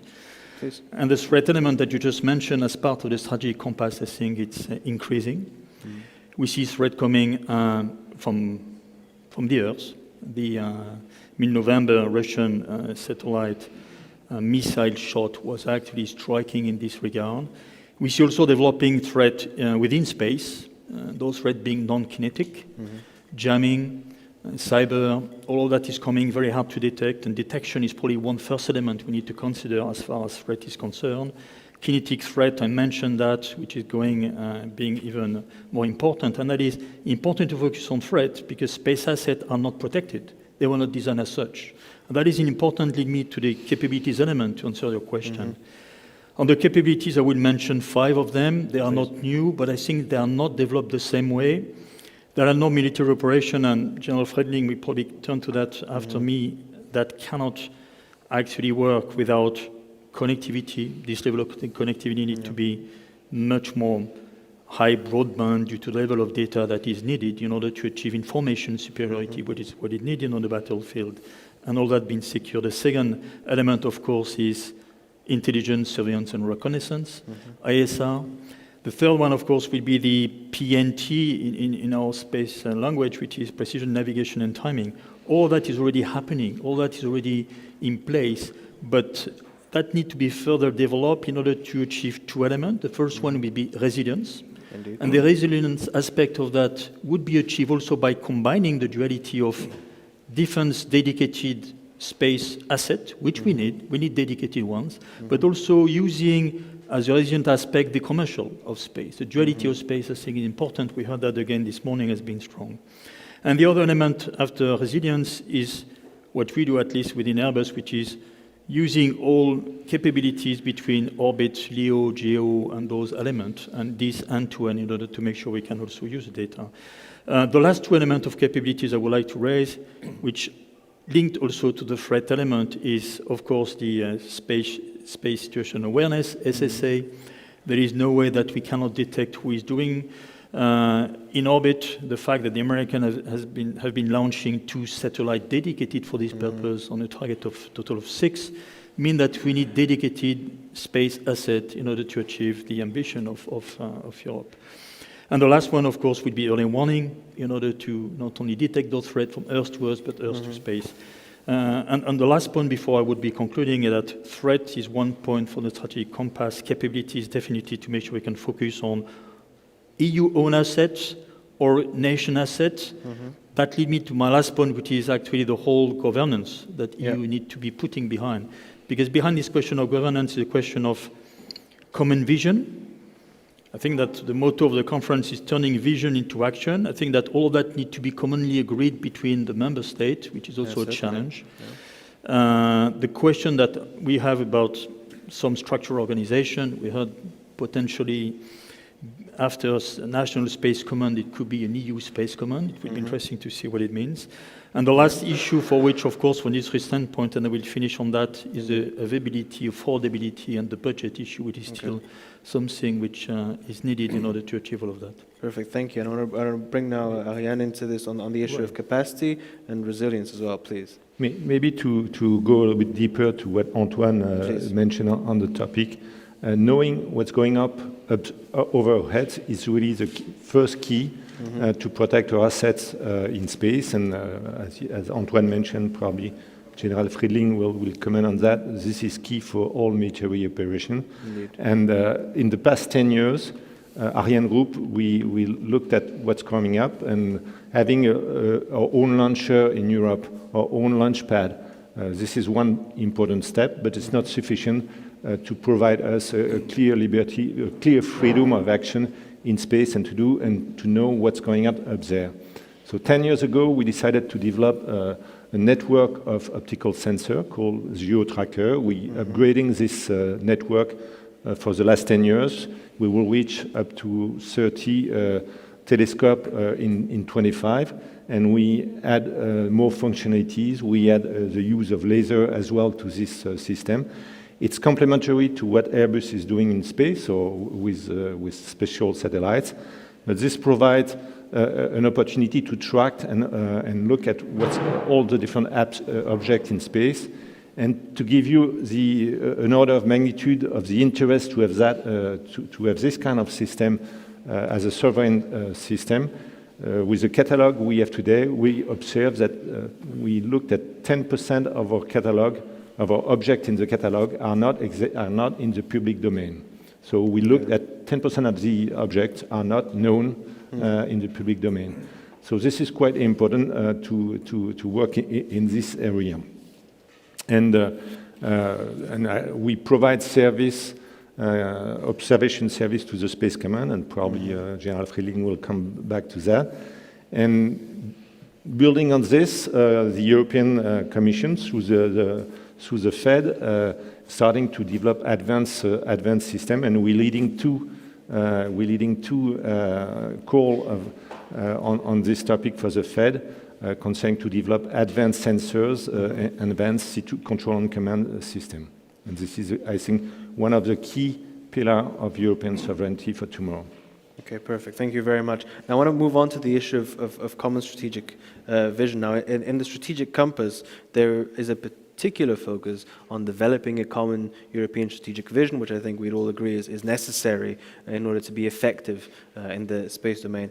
General Friedling, in your opinion, how can we as Europe develop a common strategic vision and culture as well in space? The floor is yours. Wow. I have the most difficult question. The question is for you and to exactly. Okay. Solve the issues that. Okay. No. The question is for you and for the and for everyone else who wants to jump on. Thank you very much for having me here.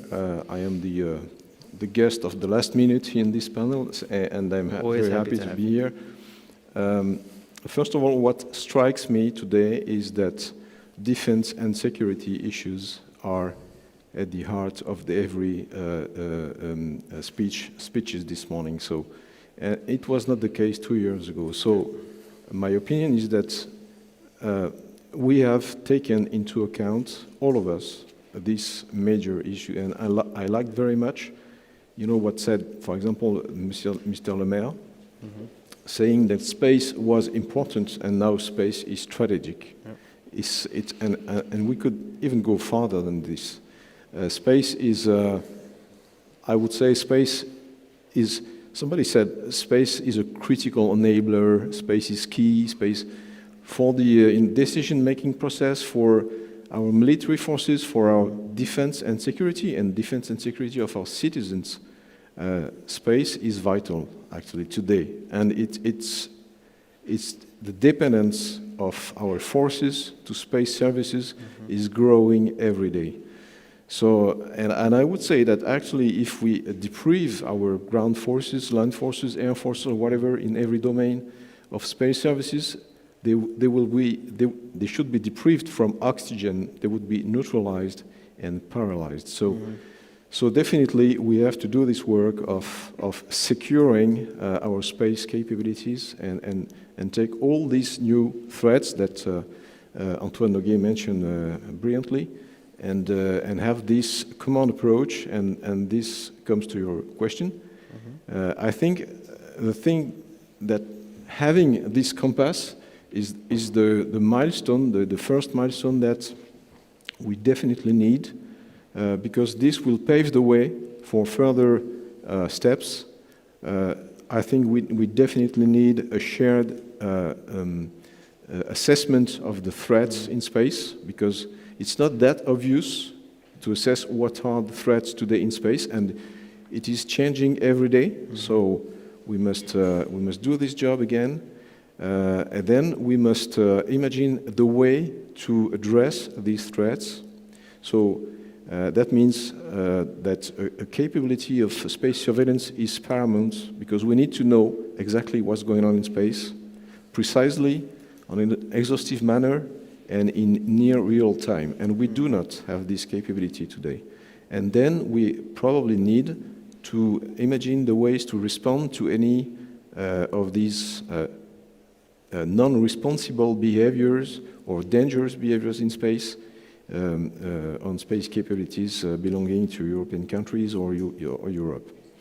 And so it's a huge work, actually, but now the momentum is here and the impulse is there, so we have to work on it. And we are waiting for the compass to be approved and released, and then we will work on this space defense strategy that Mrs. Parley mentioned this morning for Europe, and Mr. Borrell as well. And this is the way we should do now. Perfect. I think it's quite a remarkable thing to hear. That space services or space assets are sort of like oxygen to our military forces. And I think this very much does drive the importance of our space capacities home. On space surveillance, I know it's been and space situational awareness. I know it's been underlined a number of times here. We're going to have a dedicated session on this later on. So everyone here and at home, do stick around also for that. I'm going to sort of before coming to our friend here, Michel Bosco, I'm going to sort of pass the hot potato, as you will, on that very difficult question on the creation of a common strategic vision and culture. Back to you, Ms. Balfour. how are you going to do it? and we come back to this strategic. I mean, that's very important, but what does it mean? And indeed, the strategic compass is broad. I got you the 4 key elements, and it's going into a lot of issues concerning our common vision on what we need to do as an EU in the security and defense field. But focusing on space, one of the actions, and it's called, I would say the strategic compass is a combination of a roadmap, an action plan, and a strategy, because it really encompasses a lot of actions. What do we need to do as an EU? And that's the one we have been talking, the EU space strategy for security and defense. What does it mean? And you've been referring to it. First, we need really to get a common understanding of those risks and threats. And like you're saying, up till recently, there were a lot of member states who weren't that interested or didn't see the need for this. And this has really changed. So now we all see the need. We see the need to really talk about the common understanding. What responses do we need? What capabilities do we need? And how can we react to crisis? And Mr. Borrell already mentioned, recently there was an informal meeting of ministers of defense in Brest under the French presidency, and they had a whole session dedicated to talk about space. And this is also new. The ministers of defense speaking about this issue, and they all agreed upon the need of really setting this space strategy in motion and really getting a common strategy for EU to act on this issue. And there we hope to be able indeed to adopt the strategic compass, which is the broader basis, and then implement the actions and this action on the space strategy. So we're not there yet. We have to, but the importance is indeed that we as EU together see the importance of putting vision into action. Indeed. No, definitely unity at this stage is crucial.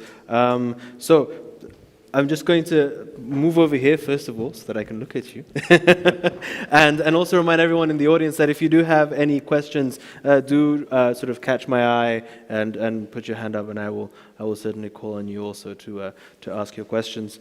Same thing, if people at home have questions in the chat function of the platform, you're more than welcome to of course ask your questions. Now I'm going to pass over the floor to you, Mr. Bosco from REA.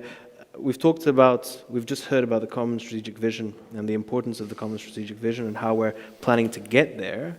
What will be the role of Europe's space sector in developing this vision and in bolstering the use of space for security and defense? How do we get there? What do we focus on? Well, first, good afternoon, everyone. Definitely the mentioning of space systems as components of the strategic compass is a good thing. We've seen increasingly space systems of a civilian nature or born from the civilian sector, and space systems born for the military, if not converging, at least becoming comparable in terms of performances. There are still a few systems that are dedicated to military, but a vast majority, or at least a large majority, are becoming dual use. But behind all those two kinds of systems, you need a strong European industry. The fact that systems that were civilian originally are becoming increasingly used by military entails that militaries in the various countries want to impose security rules, and rightly so, since they want to use something with the kind of confidence that they have when using military systems. The tendency there is that it reinforces national silos, because in Europe, military is national. So for the big primes, the question then is how do we act as Europe, not just as a collection of countries? So for the big primes, and we have great primes in Europe, it is not so, I mean, it is complicated, but they manage. They can operate in several countries, they are big enough. For the small companies and even the small mid-caps, it's a whole different story. They have to manage dual use, and managing dual use is not just about managing dual use technologies and import and export. It's also managing personal clearances. You have an Italian guy who you want to see working in France, but is currently employed by a German company on a classified project. To get there, you need to bring together one way or another the French, the German, and the Italian NSA, and to eventually get an authorization for the guy to work in that situation. When you are a small company, that means many hurdles, and for good reasons, again, but it means a lot of overhead. You have to manage facilities in the same way. You have to manage processes. So the company I'm working with, REA, is a 700 people company, so it's small mid-cap, I would say. It is born in the space sector, grew in the space sector, and has been moving towards, well, security-related matters in the space sectors. We are working for the USPA and the GSM, the Galileo GSMC, so we moved into that, and the security rulings, regulations at EU level. We are now also working on national projects with MODs in the Netherlands, in Luxembourg. We are operating the NAOS satellite of Earth observation, which is a contribution. It's a military satellite, but by design, dual use. So that's, you have private companies that are selling to the military. You also have public funded military systems that are open to also serve the private sector. So we managed to do that, but definitely it's because it was the way the company has been organized and conceived. But most companies of that size, and even smaller, have a hard time to operate transnationally. And if we want, that's my feeling, if we want this capacity in the space sector moving into defense to be better used by the Europeans, not at EU level, but by the member states and by the EU, we need to have the situation a bit improved. So I'm industry, but I'm not asking for more money. I'm suggesting that we already in the European Defence Fund and in the EDIDP before, there were great progress in that respect. 15 years ago, it was impossible to conceive that the European Commission would run a call for tender with classified material involved, even for civilian use. We managed to get there. So step by step, we made progress. Today, my understanding is that if we want to bring the SMEs and the mid-caps stronger behind the space contribution to the defense sector at European level, we need to have the member states, because NSA and the military, they are member states.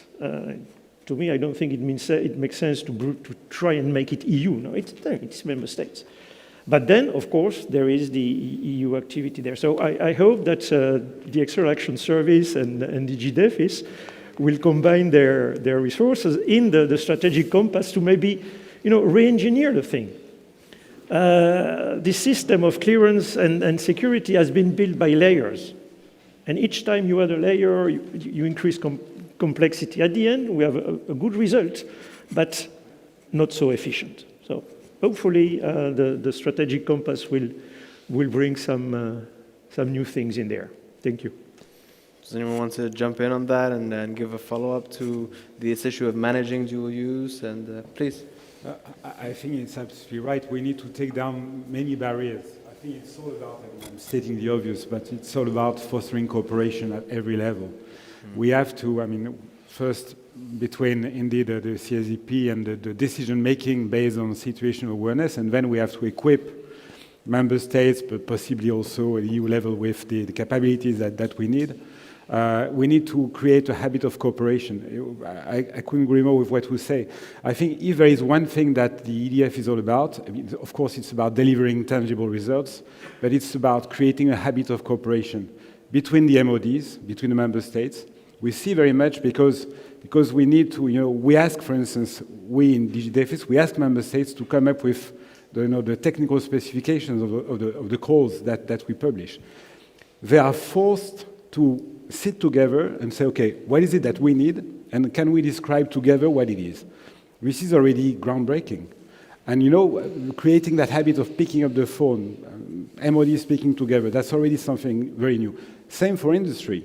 I mean, the big primes, they've been working across the borders already, but again, to participate in a fund, you have to be a consortium of 3 different, member states-based players. This is creating, again, a habit to reach out, to look for partners. And again, this is the key, because this is how you actually create more innovation. This is also about taking down barriers when it comes to getting innovation where it actually thrives. Because we see that, again, innovation is not coming exclusively anymore from the big primes. So, yeah, we need to open up the game, and this is how we will actually manage what we are trying to achieve. First, Ambassador Ducarroux, and then Ariane, please. Just to give some examples from SATSEN's experience on dual use, synergies, working with industry and strategic culture aspects. SATSEN has about half of its activity focused on, classified activity, high-level intelligence, also with supporting military activity and so on. But the other half is actually non-classified, and it's based on exploiting the synergies within the European irregular migration, because as we know, there is a clear nexus between external and internal security, so they go together. We're cooperating and we're working a lot on Horizon Europe, and actually are applying in competition for special grants to come with innovation. And in many occasions, we are linking with the European Defence Agency or with industry. And being so operational, we are a bit of a test bed for industry. And last but not least, I think SATSEN is also an element of developing strategic culture. Yes, it helps to a common situational awareness, which is autonomous, unbiased, shared with everyone. Every single product of SATSEN is shared with every single member state through the providing of training. So I think we are able to use some good experience in order to go the extra mile, given the level of mission set in the strategic concept. Definitely something we can learn from. Maybe, I'd like to touch quite a little bit different topic. You mentioned we look the different the issue of classification and all that, but there's also difficulties within the EC by itself. At the same time, the EDF is progressing. The EC issue a policy concerning the European taxonomy and defining the military industry as harmful. And this is really not helping to progress in this area. And we expect to have a little bit of coherency between the different EU policies, because, of course, there is no sustainability without security, as we all know. Coherence between EU policies. I definitely suspect this is something that we are going to strive for, I should hope, at the EU level. No. and I agree, and this is a topic that actually came up also when the ministers of defense were discussing, and they were also asking, the HRVP Borrell and Commissioner Breton to work closely together, and actually we do. I mean, there is in that sense, and like Soren has been mentioned, there is of course, if you talk about security, to really put a boundary and say, well, this is external and this is internal, this doesn't work anymore. So that's why Strategic Compass really encompasses everything, hopes, But that's a lot, and we need member states to cooperate, and that's what François has been saying on all issues, and really take care of coherence. And sometimes, indeed, because this is with all EU legislation, and it evolves. 30 years ago, maybe we already had this vision to create SATSEN, but the past years, because the threat and the environment changes, we need to come up with new innovation and with new ideas, and indeed look back also what is most effective. But there, it's not only the European Commission or the European External Action Service, but especially on these issues, because like you say, the sovereignty on the issues of defense, it will remain always with member states themselves. What we need in this current environment, we can't afford to have member states do it in their own silos. And that's also in this area. We need to really cooperate. But it doesn't mean that member states will completely deliver their sovereignty on these issues to Sure, excellent. So I'm going to just once again remind, we have about 5 minutes left. I'm going to move back over here as well. We have about 5 minutes left for this session, so this is essentially your last chance. If you would like to pose some questions, either here or on the platform. And so, General Friedling, please. I don't see any questions, so so I raise my hand. The floor is yours. No, I would like to say that from a military standpoint, because I'm here as the French Space Commander, space is still very much a gray zone. And we face hybrid strategies in space because space is dual by nature, by the techniques, by the capabilities, by the actors. We see harassment strategies, we see occupation of orbits, frequencies. So these are kind of hybrid, courses of actions. And this is very much encouraged by the fact that space is still gray. We don't see in space as we should see what's going on here. So, and we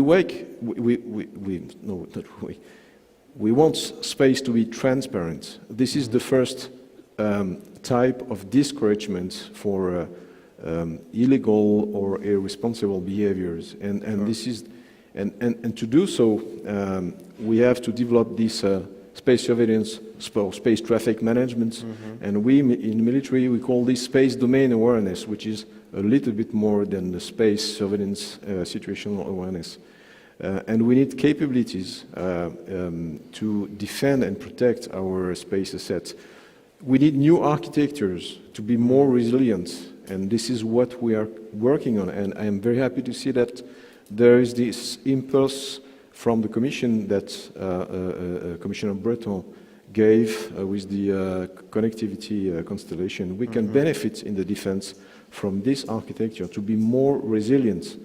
And we do have actually a very comprehensive roadmap to build this. And the question is, this has been said, how do we articulate all of these national roadmaps and visions with the impulse given by the Commission and the strategic compass and the member states' roles in terms of defense and security? So there are bottom-up initiatives and roadmaps, and there is a top-down vision. And this is the question, actually, of the seminar. This is turning vision into action. So we have to articulate all of this. I heard this morning this kind of breaking news. We should have, in a long term, European Space Command. This is breaking news for all of us. But what could look such a Space Command like in 10, 15, 20 years? This is a very interesting question. Indeed, indeed. Mr. Noguer, do you want to jump in with the industry view on the matter? Well, I would definitely concur to what was said, and if I try to mention the priority of capabilities we need, I think the question of congested space is, of course, one issue. By the time that we launch hundreds of satellites for constellation, we are actually, within Airbus, having one constellation, we're going to reach less than 1,000 satellites, but we see in the US having 24 times this. Yeah. So that question of use of airspace is actually linked directly to how much space we have in space in order to continue to have capabilities. That's one issue that definitely space traffic management need to avoid us doing. The question also of debris is definitely one priority for everybody, because the best weapon in space would be a debris by default, because you cannot stop this kind of thing. We need to look into this. It's not a capability per se, but we need to have elements in order to make sure that we can actually take care of those debris and bad behavior creating those debris. That's the thing that is important. When I mentioned the capabilities that we need to be focusing on, and at least we industry you do that, and also within Airbus, of course, the knowing what is happening in space, space situation awareness, space traffic management, I think that should be probably the priority number one. Everything else, enabling military operation on the ground by localization, connectivity, and images is something that is happening. And on the question of dependency, I think that in the military side, they used to have exercise for which sometimes they say, let's play a day without GPS. Okay. I think that we should probably also look at that on our side, the duality of space, to see how much we depend on space by trying to have even half a day without any space, no mobile phone, nothing, just to the level of awareness of why we need to act on space, because not acting will actually push us late compared to others who are moving faster than us. And that also, from the industry standpoint, something for which I would say that we have everything in Europe in order to achieve this. It's not a question of technology.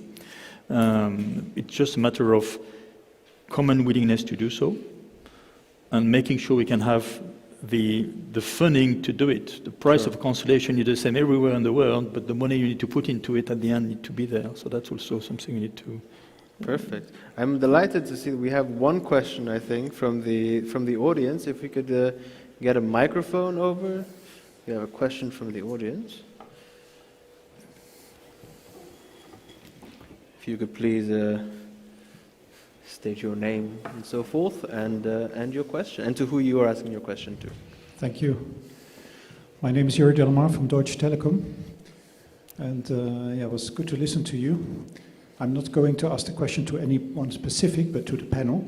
Perfect. Because listening to today's speeches, and especially about security, I was wondering a bit why we are just talking about constellations of satellites as the future direction or the vision.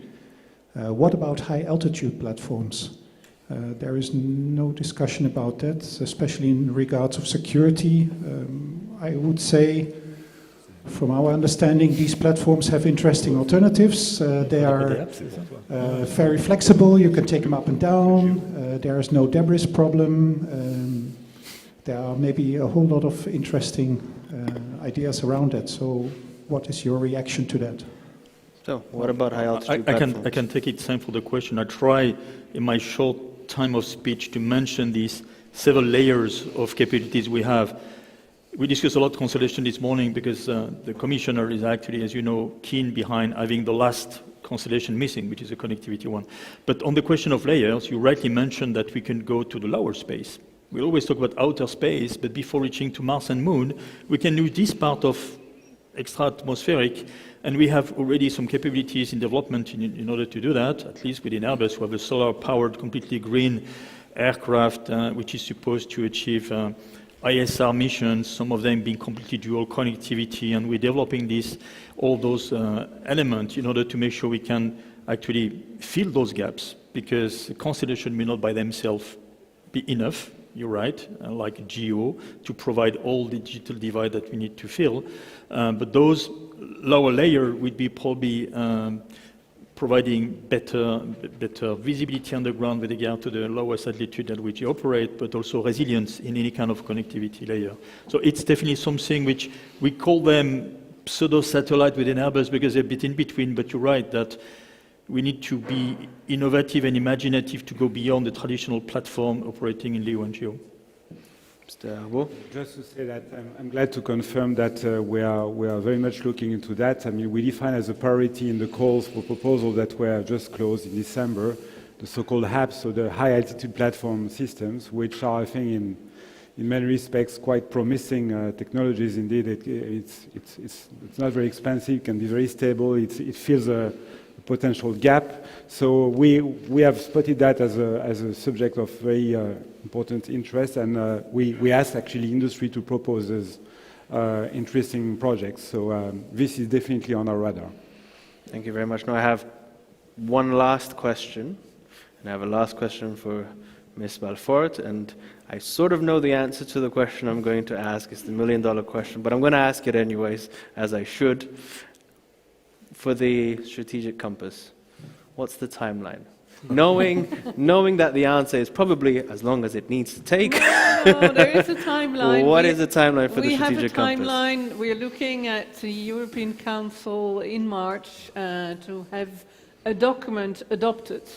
It's just that I'm saying that's a document. Indeed. And what we want to do with this document is to get really into the implementation, and especially on space, there is still a lot to do. And this will be in the document, but it doesn't mean we don't continue working, because of course, and we were discussing on space traffic, we will be working also on joint communication on space traffic management, for example. So it doesn't mean that we wait till the end of March to think about it. No, we continue to think about it. There will be also the Commission coming up with a package beginning of February. So there's a lot to do, and but for the timeline, we hope to be able that the European leaders will adopt the strategic compass in March. Excellent. Well, the best of luck, and I'm afraid I'm going to have to leave it here. I'd like to ask you all to join me in a round of applause for our excellent panel today. Thank you very much for joining us. Thank you very much. And stay tuned for the next part of the program. Thank you very much. Thank you.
Fully interoperable with other satellite navigation systems, able to provide more accurate and reliable positioning and timing to the final users, European and accessible worldwide. This is Galileo, the European navigation satellite system, as you have known it until today. SpaceOpal, a joint venture founded in 2009 by DLR, GFR and Telespazio, is involved in the Galileo operations since the design phase. Since 2017, SpaceOpal is also the Galileo service operator, with the responsibility for the operation and maintenance of the Galileo satellite system, and it is fully committed with final services performance level. Every day, SpaceOpal's men and women support Europe in the objective to guarantee the most widespread adoption of Galileo.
So, welcome everyone to session 7 on cybersecurity here at the European Space Conference. My name is Chris Burns, and I'm joined with 5 speakers here and 1 virtually.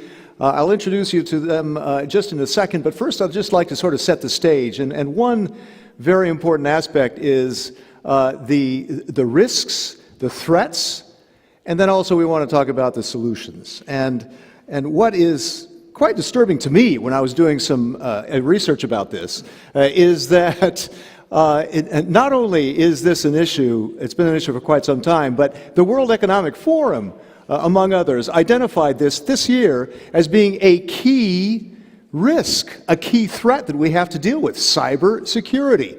And what we're thinking about, these thousands, now there are thousands of satellites over our heads, and the infrastructure they're connected to around the world. How much can the bad guys get involved and tap into this? How much can they threaten our lives by doing this? And in fact, not only the World Economic Forum, but ESA and the US Defense Department are concerned enough to have these contests called Hack a Satellite to see how much the hackers can get involved, what we should be doing about that. This is a key threat. Now, of course, I want to hear from the speakers to reassure us that enough is being done to deal with this. But cybersecurity is a key risk. And what if Russian hackers, what if this possible brewing conflict around Ukraine turns into a real hot conflict where someone is tapping in to our global positioning system? What happens then, right?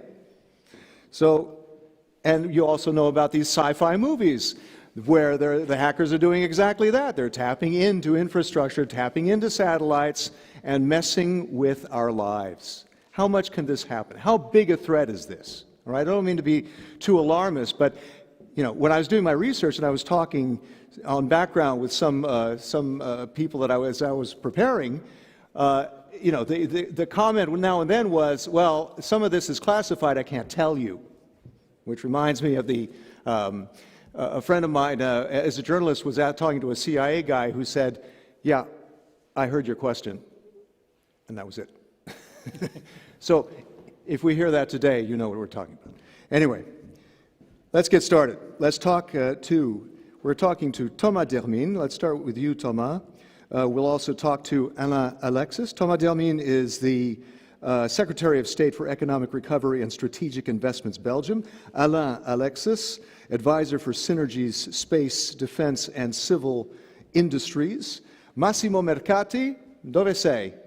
You're on the screen here somewhere. Buongiorno, Massimo. Come stai? Okay, piacere. Welcome to everybody. Yes, nice to see you, Massimo. And Massimo is the head of ESA Security Office, so definitely a point guy for this issue. And Yuri Delmar, the director of T-Systems, that's part of Deutsche Telekom. Yuri, nice to see you. And Pascal Rogiest, Chief European Institutions Officer at the RIA Group. And Marco Foligno in the center. Marco Foligno is CEO of SpaceOpal. That's a division of Telespazio, right? The joint venture. Sorry? The joint venture. A joint venture. And Telespazio. Exactly, right. A service operator of Galileo. I like your website that says, we make Galileo fly. I love that. True. Keep it flying. Tech tips. One tech tip for you, for all those watching, and for you here in the room as well. The hashtag BBE Space Conference. If you hear a good line, cast it wider. BBE Space Conference with a hashtag. Let's get started with Thomas Dermine. Thomas, maybe you can talk a little bit about ESSEC, among other things, but I think it's very interesting about ESSEC, the European Space Security and Education Center, where you're working there doing research on cybersecurity, right? Tell us about that. Well, indeed, and 2022 is a very important year in the space environment because it's a key year for determining the priorities for Europe in the next years, and definitely cybersecurity, as you rightly illustrated it in your introduction, is a key priority. And very tangible example of it is what ESA is doing in Redu, in the southern part of Belgium, with very interesting projects. And it's not only research, it's really through one aspect that we call the Center of Excellence. Because you're also training people, exactly. Right? It's a tool to train, it's a tool to build awareness, because we know that raising awareness is a key issue on that front. Right. And it's also an operations center, which is a second aspect of the ESEC center in Redu, which is basically how to react, how to deal with very tangible threats against the space assets of Europe. And so we're very proud that ESA is building that capability, and we are very strongly supporting those development, and we hope that in the next ministerial round of ESA, we will keep on pushing on that direction, because indeed it's an issue that we cannot ignore. Can you tell us about one specific threat and how you're helping to deal with it? Well, for example, in Belgium, if I look at the last 6 months, we had multiple attacks on public assets. If we look at the health systems, we had a series of hospitals that have been under attack. If we look at some of the public administrations, they have been under attack. And so luckily we are developing an increasingly good capability to react. And very often it's not the ingenuity of the attacker, but it's the vulnerability of the one who is supposed to be defended, which is at cause. So the work that ESSEC will be doing in raising awareness, in training the operators in how to react in this kind of attack is absolutely essential. Okay. I want to go through the panel, but I also want to get out to your questions as well. So please keep your questions ready. Alain Alexis, over at the European Commission, EU support for developing new technologies to deal with cybersecurity. Tell us quickly about that. No, it's definitely a good question, but I like what has been put on on the screen, saying a new era for European space, turning vision into action. I like it. Yeah. Turning vision How into are you action. turning vision into action? So we need a bridge. Yeah. And a bridge, at the end of the day, well, you see, on all these domains, we can always prepare a new communication, a new speech, a new document. But at the end of the day, the question is whether we have money or not. Yeah, when it's a we money discuss question. with industry, when we discuss with member states, the question is, well, which budget? So not only blah blah, but budget. Right.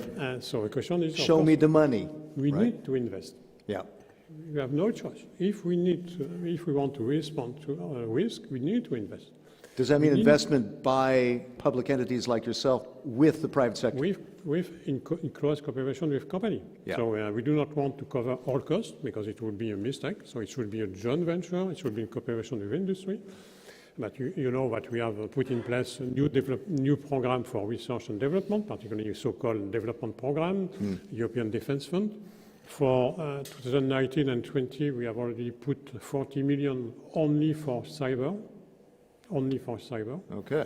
So if we look to a budget for space and other category of defense, budget for cyber is quite more important, but only for cyber we put 40 million.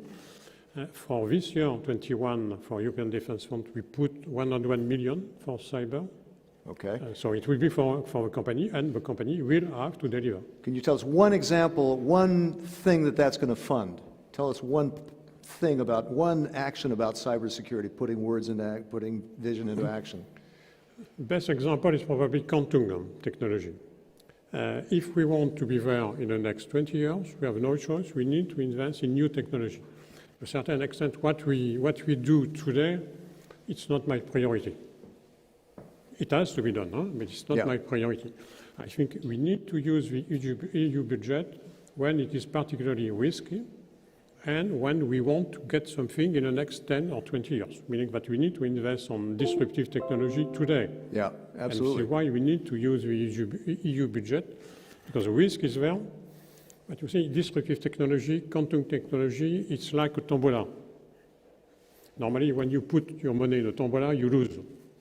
But if you don't try, you will never get. Yeah, right. So we need to try and to put some money on disruptive technology, particularly on quantum, because it is the future. And that's a great segue over to Yuri, because you've said in our discussions before this that quantum, the dangers around quantum, could be a ticking time bomb. What do you mean by that? Correct, yeah.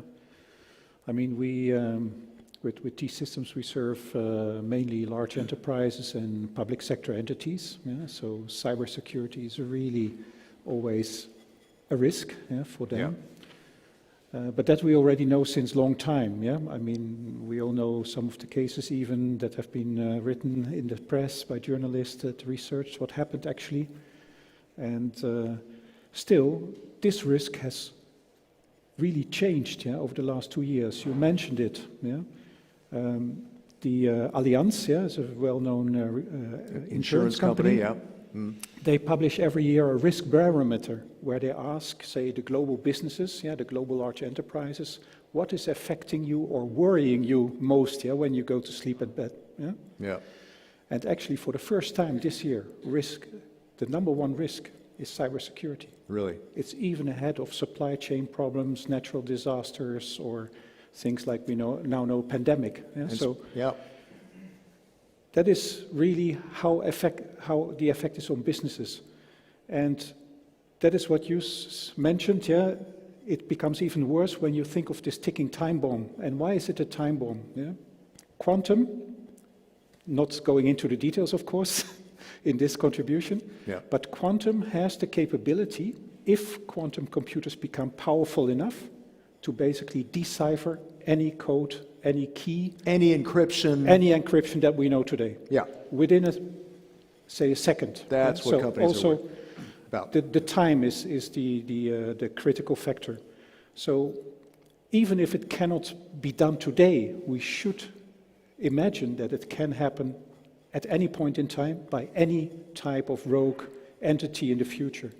And that's what needs to be protected. I think just as a footnote, though, because when I was researching on that, I noticed that the price of insurance on cybersecurity has skyrocketed. Correct. Even for a local school district in a town that I saw in the US, in Ohio, it tripled in 1 year. And even insurance companies are now trying to get out of some of these policies because they don't want to insure all kinds of cybersecurity risks anymore. Voila.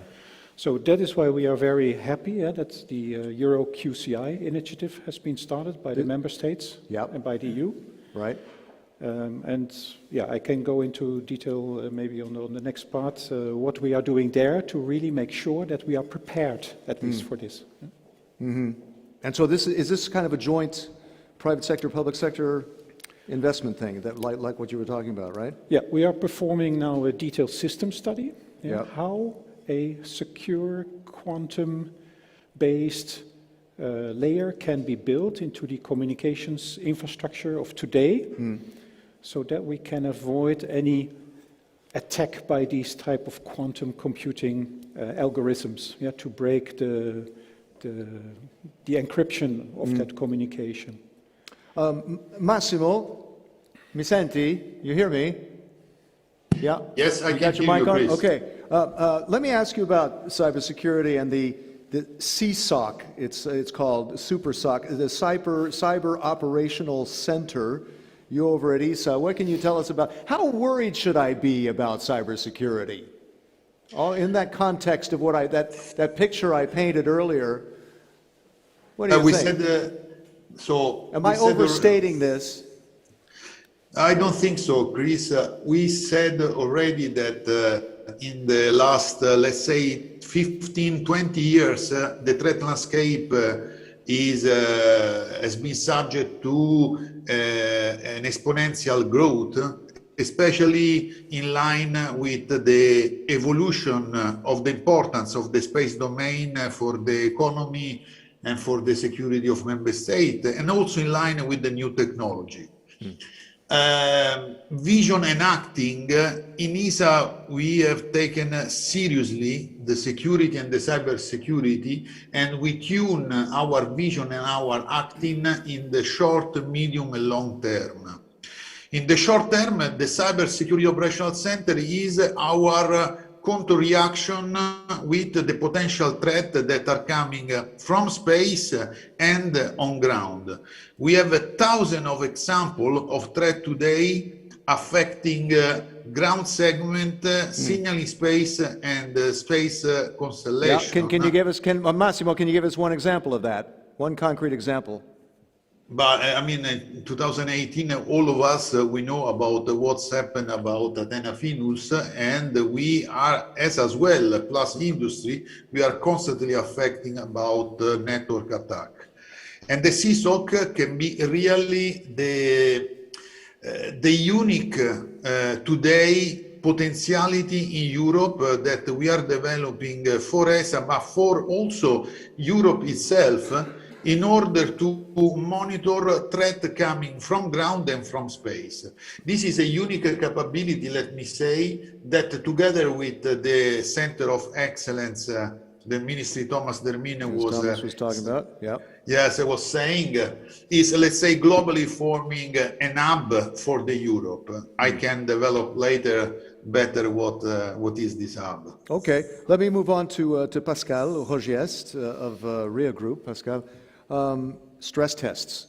How does REA Group perform these stress tests? What are you looking for in these stress tests? Well, when you do stress tests on a system, you have to consider that you do not do that just on the space segment. Every system today based on space assets are end-to-end system. It's from the ground up. They imply ground system, yeah. as much as they imply space systems.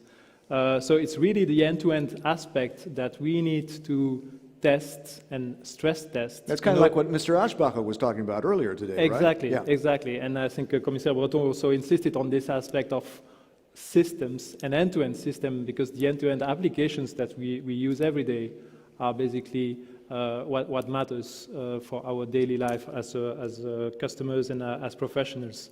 So it's really by only taking the end-to-end aspect of it that you could be sure that you may identify weaknesses. Weaknesses can be technical, and the infrastructure like CSOC and SCOE are fundamental in order to be able to test that. Weaknesses can be human. The human factor, as Thomas mentioned, is really a weakness that we have to address as well. So raising awareness, capabilities of training people is very important. And then it's constantly an operational race. It's a race against the attackers. And the race has started today, not even waiting for the quantum coming up. But we need to anticipate, of course, those quantum era, which is coming now. But we have seen in space or in non-space application that the cyber attacks are really there and fierce. Where are we in this race? Are we keeping up or not? I think we are keeping up. We have a long distance in advance, but we should not be, we always have to be humble, and we have to be sure that people out there are reacting very fiercely. Because the economy, as Massimo mentioned, the economy and the value of space assets now is tremendous. The investments are tremendous. Equity money invested is huge. So money is there. If money is there, it attracts people to hack you and to try to get a part of that money in their pocket. You know, from the ground up, that kind of rings a bell to me with Marco Foligno, with Space Opal, because, and I love that, you know, we make Galileo fly, but when we think about Galileo, our GPS system in the sky that so many people benefit from, and the fact that it's not just those satellites, it's a whole infrastructure from the ground to the sky that you got to be worried about when it comes to cybersecurity, right? Yeah, as any system, of course, there is a threat of about that cybersecurity. But so, are we keeping up then? Are we keeping up? Let's say that from my point of view, from our experience, let me add an aspect to managing and to, let's say, ensure the security of the complex systems such as Galileo. Of course, it's not so exciting not speak about technology and innovation, but at the end, the organization of the activity, the process that have been defined and are put in place, and all the, let's say, team involved in ensuring the right level of security are fundamental, because, in for example, as a Space Opal, you know that we operate and we are responsible for the entire, the full operation of the Galileo system. This is a very complex system. We manage 28 satellites in space. 28 satellites. 28. Then a very large and complex terrestrial infrastructure distributed worldwide, with hundreds of people involved in operating the system that is supposed to operate without any interruption, with always the same level of service. So in order to ensure security overall, cyber, of course, is a priority, but it's a part of the story. It's fundamental to adopt in coordination with all the involved entities. So, for example, we have to look at the system from all perspectives, from a physical point of view, from an operational point of view. So from a physical point of view, we have to protect most of the Galileo sites, so the two control centers, one in Fucino in Italy, the other one in Oberpfaffenhofen in Germany, the control center, the Galileo Service Center in Madrid, and many remote sites worldwide. And this is done in line with the set of requirements that have been defined by let's say, the different entity involved. From an operational point of view, there is let's say, a very demanding level of coordination that is, because we are reporting as Space Opal directly to the Central Security Monitoring Center that is part of EUSPA, the European Union Agency for Space Program. So we respond to them And to do that, we have organized all our activities in order to have a sort of central function facility that is, let's say, in charge of coordinating the interface with the Central Security Monitoring Center for USPA and all the response of the team that every day, 24 hours per day, 7 days per week, are working on that. So this is all this story, of course. It sounds like you have a well-oiled machine there. Absolutely. But have you dealt with any incidents of bad guys trying to tap in to Galileo? Can you tell me that or not? Let's say that or I heard your question, Chris. Let's say that from this point of view, of course, we are, especially from a point of view of cybersecurity, cyber is, since it's a priority, has been, let's consider that this has been a priority also for the European Commission that defined a few years ago a very articulated set of requirements that are flow down to all the stakeholders, so from the developer to the operator to the maintainer. And this is what we allow us to, let's say, fulfill in this requirement, following this requirement, to, let's say, ensure that all the security-related events, also on cyber, are properly anticipated, assessed, and mitigated. And this is, let's say, our daily activity on top of all the others. Right, okay.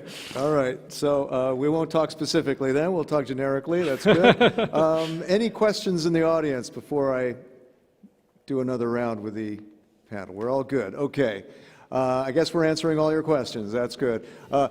Thomas, though, and I talked with Pascal about this too, is it's not just equipment and software and virtual, but it's also people. It's people. And that's coming back to you at ESSEC, is how much of a skills gap do we face here? And how hard are you working to fill that skills gap?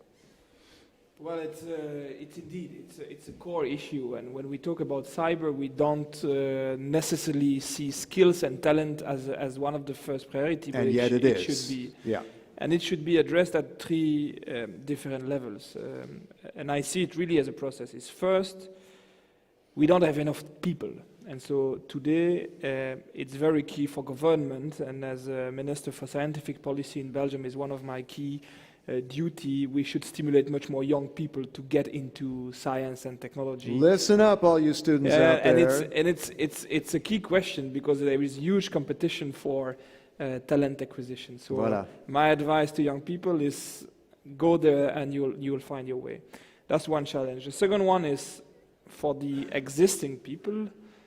There we have a huge challenge, and projects like the one we lead with ESSEC are key to raise awareness and to train and to retrain people to make them aware that the environment in which they work is not the environment in which they worked 20 years ago, and that they need to adjust their behavior to the new types of threats that we see emerging. And then the third challenge is much more specific to the public sector, is how do we get the right talent, and how can we provide attractive conditions to the right talents? And that's a real challenge, because today, if you are a young kid being able to hack an infrastructure, your dream job is not necessarily to work for the Belgian public service. So how can we design good point. A gamification system? How can we basically build prestige around being the new James Bond is working for public service on preserving against cyber threats? And that's the kind of thing we need to work on. Yes, you can. How can we design mixed career where you can work on your startup and you can work part-time for the public service, part-time for big industrial players, part-time for the defense department. And that's the kind of trick we need to work on. We see that young people are not necessarily going like the previous generation for the jobs with the highest paycheck. They also work on challenges. And how can we basically make the public sector very exciting for young people to work in and to work on this kind of risk prevention, cyber risk prevention? I saw Alain nodding a lot through this. I mean, Alain, how much is the European Union, European Commission trying to help encourage that, of generating a new generations of cyber experts? This is definitely a good question. It's very important. I think there are two aspects, of course, one training and cooperation. First, on training, we need to do more. Okay. Definitely, it's quite difficult for member states to attract new people. Is it a funding issue, like you said earlier, or is it something else? It's not only funding issue, it's just because market is like this. So we need more. We need to train more young people for cyber, particularly for security, but it's still probably more important for defense. We need more people trained for cyber defense. Yeah. Because it's a specific market. Cyber defense, of course, it's quite sensitive. It's very sensitive. So military will not exchange with civilian on cyber. So here we need to do more on training. What does it mean to do more? So we will see probably in the next few weeks in strategy for defense. We'll see what we can propose. But personally, I'm convinced we should have sort of EU training center. For cyber. Okay. For cyber, and put money there. But ESSEC is not that, or not? Sorry? ESSEC fills that role, or not? No, partially it could be, and it's one of the mission of ESSEC to be an education center. But it will be, I mean, let's be honest, ESSEC only will not be enough to train a cohort of people. That should be, I mean, thousands of people across member states. Really? And so ESSEC is by definition targeted at profile for space assets within the ESA environment. It will not be sufficient for all the types of talent we require across Europe, definitely. Yeah. Massimo, I want to get to you, but Pascal has something to say here. Yeah, I think ESSEC is a core part of the cybersecurity solution, but the way we look at that together with the partners and the public partners and ESA is to build up an ecosystem. And this is the cybersecurity ecosystem that will keep motivating people and young people to come, because there will be a variety of activities there. There will be a variety of technologies which are applied on an operational level, but are also developed, researched, tested in a laboratory, in a cyber range.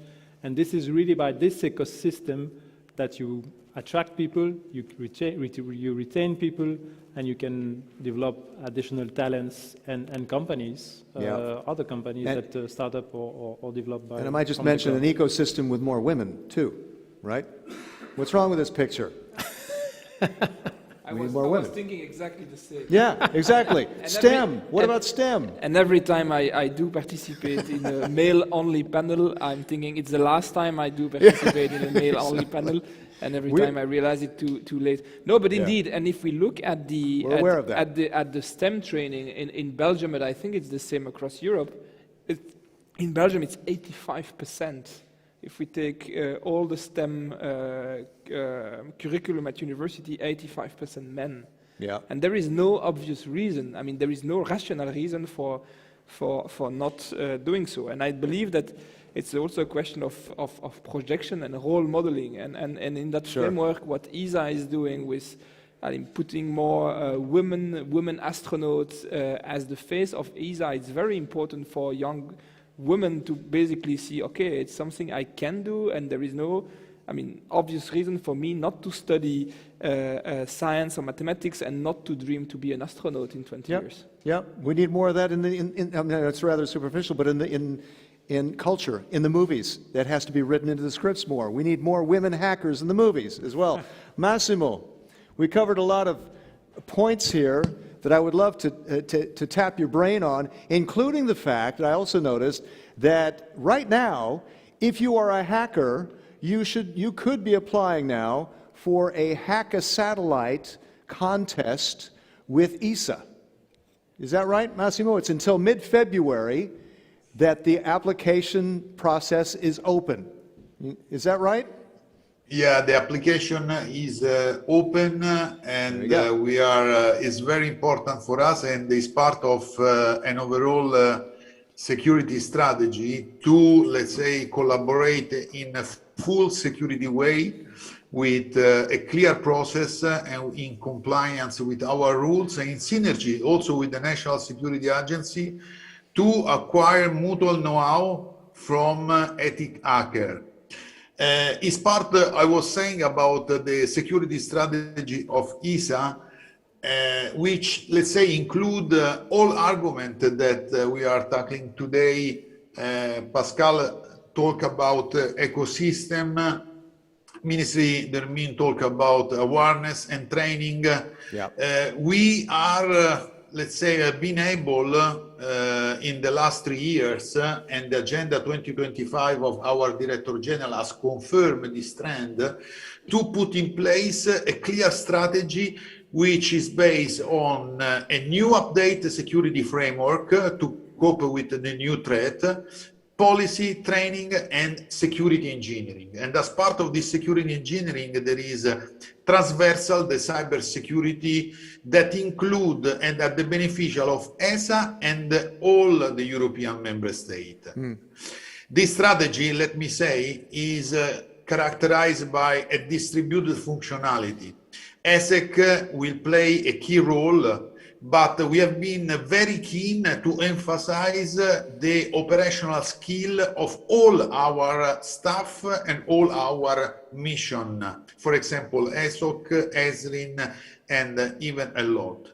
And we are trying also to provide new technology, and this I'm referring to the vision and acting, to simplify also the management of the cybersecurity. And one concrete example, Chris, if you allow me, is the CPOP, our cyber portable platform, which will fuse in a unique platform all data coming from space and from ground, and I will be able to deploy this platform at the user segment level with a strong segregation of duty, because I know that the member state, European Commission, want to deal for ourselves the security domain. So all our infrastructure has been conceived to be centrally operated or to be remotely operated in a strong segregation of duty. This is the evolution, and this is a new, let's say, answer of the midterm threat landscape. Okay. Any questions out here in the audience before I continue? Okay. Everybody is happy. I want to ask Yuri about this lab and testing project. You have a lab and test bed being set up in Germany, noting that T-Systems is part of Deutsche Telekom, right? Can you tell us about that, this lab and testing? Yeah, because looking at quantum and what the effects can be for the future is, of course, very challenging. With the system study that we're performing for the European Commission, we are addressing, of course, a number of potentials and technologies, what can be implemented. And one of the biggest challenges, of course, to introduce new technology within the existing infrastructures that we have. Because, like for Galileo, we are running the communication infrastructure for this global system, and you don't want to throw it away and put something new in place. You got to start with what you got. Start what you got. So this one of the technologies is called quantum key distribution, and that offers, has also been referred to by Thomas Skordas this morning in the session. That's the QKD. QKD, I saw that. right? Okay. And that has the ability to integrate it into existing communication networks and systems. And that is what we are doing in Germany with setting up this test lab and test bed, co-funded by the German government, to really implement in an existing infrastructure, fiber infrastructure that we have in Germany, to implement already these QKD systems, to make this quantum safety level on the communication without changing the underlying infrastructure. So basically adding this as an additional service on top and securing the communication. And that, of course, gives also for the future the chance to use this lab for certification purposes or even testing future systems of different equipment providers and vendors. I think, Pascal, you told me about certification being a very key thing, right? Yeah. Can you talk about that? Indeed, and I know it's a topic which is also very interesting for Massimo, but this notion of test bed and the capability, having the capability of testing end-to-end, as I mentioned earlier, is very important, so that in the cyber insurance issue that you mentioned earlier, or in a technical assurance that system is safe, to be able to test this. But at the end of the day, the Graal, or the objective, would be to obtain a stamp of cybersecurity, assuring that according to standards which are being developed by the European Commission and the European Cybersecurity Agency, ENISA, that systems could be ensured to be, or proven, to be certified from a cybersecurity perspective. If I have that certification, if I'm a business and I have that stempel, that means maybe I pay less insurance. Absolutely, yeah. Voilà. It would be a triple win. It will be a win for the insurer, it will be a win for you, and it will be a win for the community in terms of security and overall. Yeah, I think, Marco, you have more to say about that, I think? Not particularly that. I would like to come back to what Thomas said before about the need to have, let's say, to attract the right people, but also to form the right people and to dedicate more effort in having this kind of skilled people. Because as an industry, I can bring the concrete, my example, but not only space, but also before, that to find the right skill on security, on cyber, it's really, we are struggling as industry to manage these kind of things, and there are very few people, and this is something on which, in my opinion, is really should be one of the priority, because also technology is evolving so quickly, so fast, and then we don't have time to, let's say, we have to react and to anticipate as soon as possible this, to find the right number of people supporting all these kind of activities. Right. Any questions out there? Yes, please. Let's bring a mic over here and please identify yourself. Sorry. Thank you very much. Christine Larquin from REA. I have a question for Jury. You know, you talked about this test lab and you talked about terrestrial telecommunications and you talk about fiber. What about space? You know, how are you going to use space, you know, to boost security? Because this is the topic of this panel. So do you envisage to use the space part of the quantum for the QKDs, I mean, to complement your fiber networks? Yeah, for sure. Good question, of course. I think I also commented it last year or before. It is definitely probably needed to have space assets in such a quantum infrastructure because of the distribution mechanism that you need then on a global scale. That is not possible by fiber alone. Yeah? So yes, definitely space assets will play an important role and should of course be part of this system design and integration work that needs to be done. Absolutely. Okay. Any other questions at this point? I want to get back to Pascal about the fact that, for instance, let's talk about banking. You used to be the CEO of Lux Trust Banking, and you've seen the vulnerabilities there. And how is the banking sector dealing with cybersecurity, and how can we connect that to space? Well, I think the analogy is the attractiveness of the sector, which has been attracting a lot of hackers. Yeah. Of course, the banks out there are really well prepared in terms of technology. But as I mentioned earlier, it's a constant race. So the key point for the community to be secured at national level was to make sure that the reaction would be fast. And reaction fast means information sharing.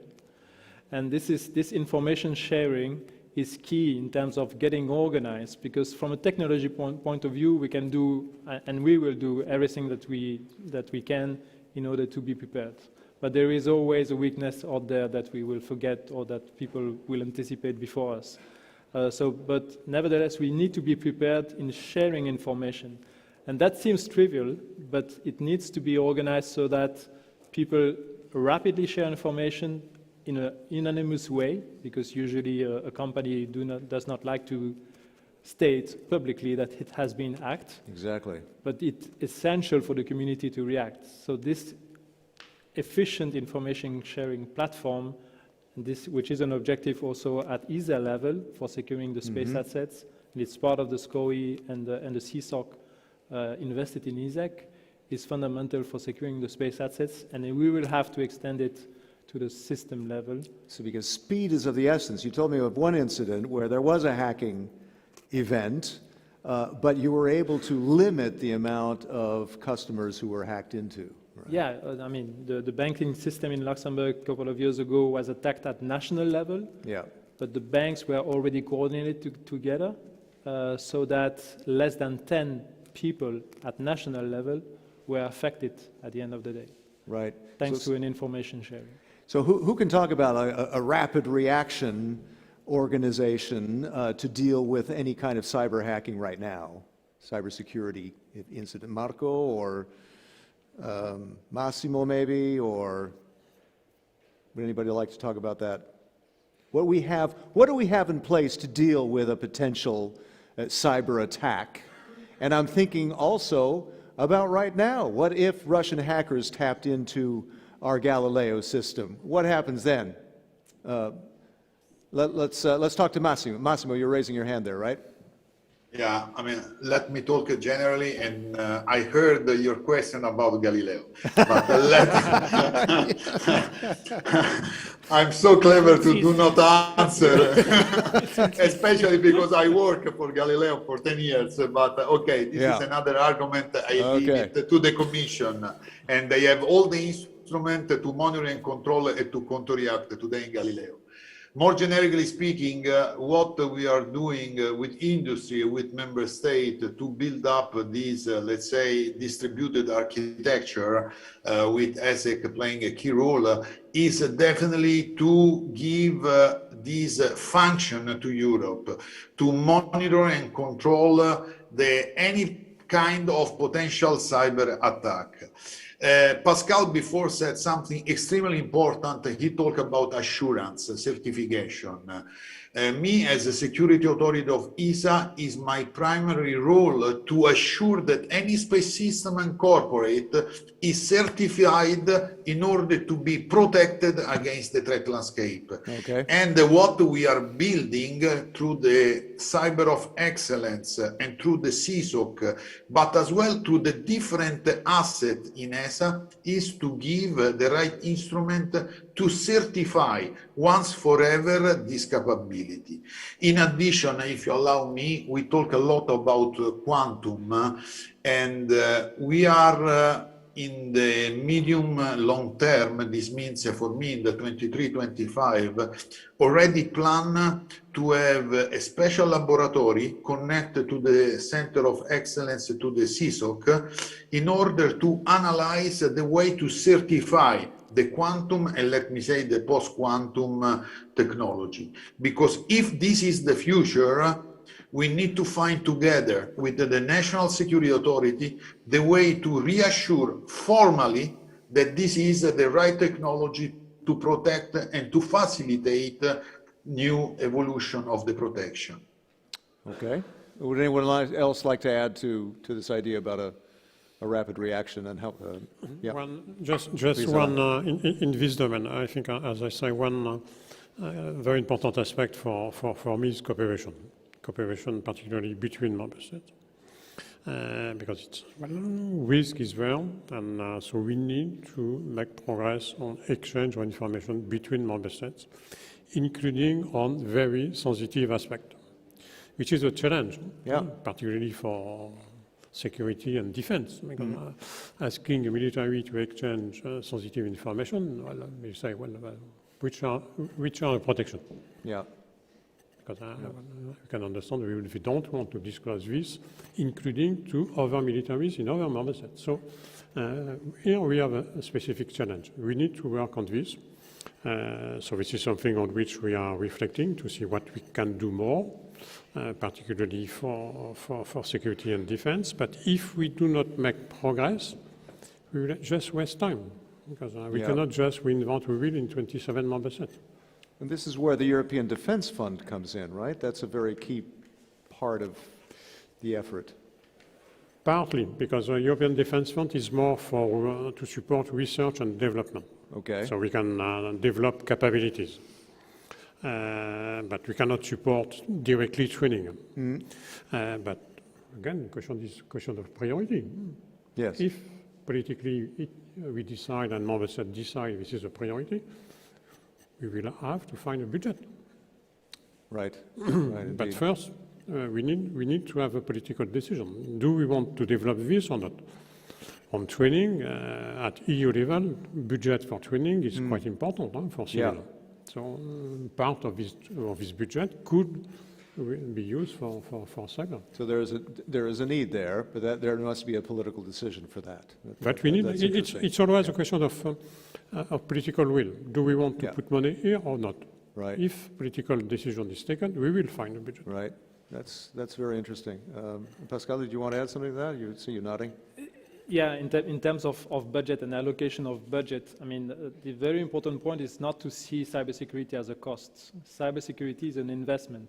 Yeah. Because at the end of the day, it's an enabler to the digital trust. So everything that has been discussed this morning about the green space, the space for the greenhouse, the rapid resilience response, those are applications, and applications are meant to be used. But if people out there do not trust what they use, they will not make it a benefit out of it. So it's really an investment and not a cost for Europe, for ESA, and for the companies to invest into a digital trust, so that everything which is connected, those end-to-end applications, this Digital Europe program, for example, all this is used at maximum level because people need to be trusted.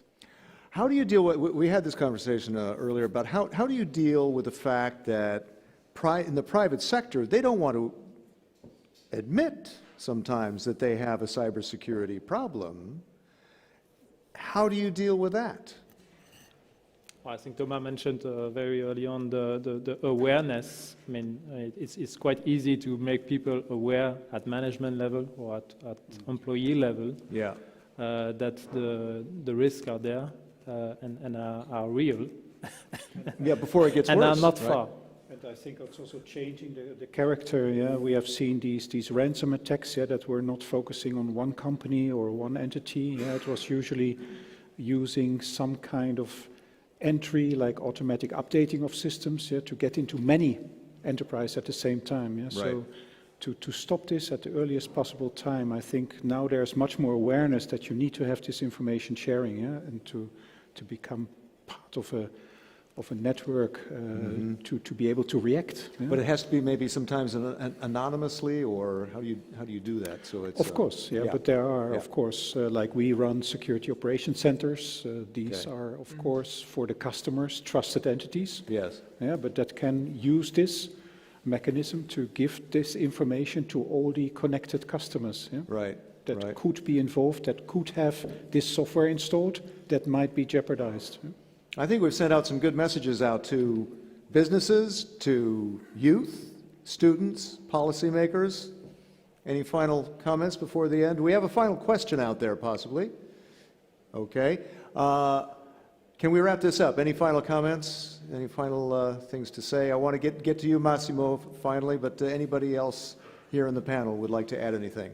Well, for me, two takeaways is if I look at what we do invest in, and for example, Belgium through the Recovery and Resilience Fund, we are in a stage where we invest to build and to strengthen the fortress, and so basically to protect ourselves better. But then the next phase is really how can we build the intervention units and the capabilities to actually fight the attackers, and that's the next step that we still need to make. The second takeaway is that we are at risk of having a major market failure in terms of insurance. And the role, like for any new risk in the insurance industry, the role of ratings and basically building the right ratings to basically facilitate the role of insurance to provide the right policies with the right pricing to business will be as very key in the next few years.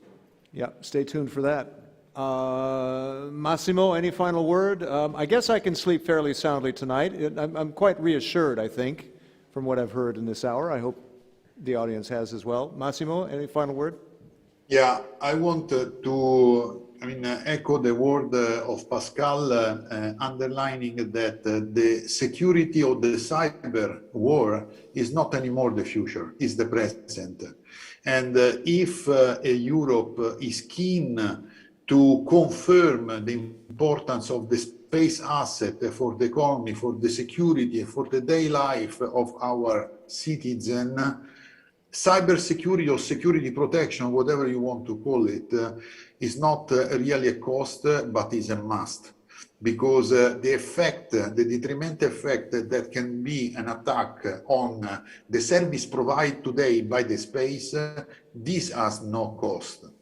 And yes, this is a battle that we can win only if we are all together.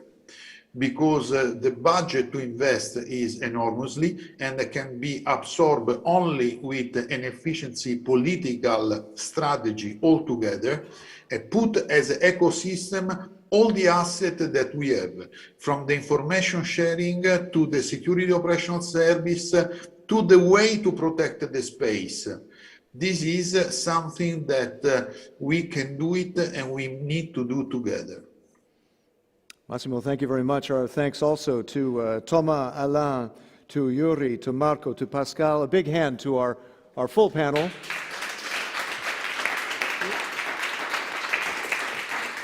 This was really quite engaging, very, very interesting to me as well. Anything that you heard during this hour, please, hashtag BBE SpaceConf. BBE SpaceConf. After this, panels on startups and keeping Europe's space domain operational. And tomorrow I will be moderating here on the Copernicus panel. So I hope to see you then. My name is Chris Burns. See you tomorrow. Thank you.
Asistimos en la actualidad a una creciente toma de conciencia por parte de los Estados sobre los temas del espacio, especialmente sobre su componente de defensa. La conectividad o hiperconectividad son piedras angulares sobre las que gira el combate colaborativo o Combat Cloud, que preside el análisis de la mayor parte de los escenarios operativos de futuro para la defensa. Son múltiples los retos tecnológicos que se derivan de este nuevo escenario.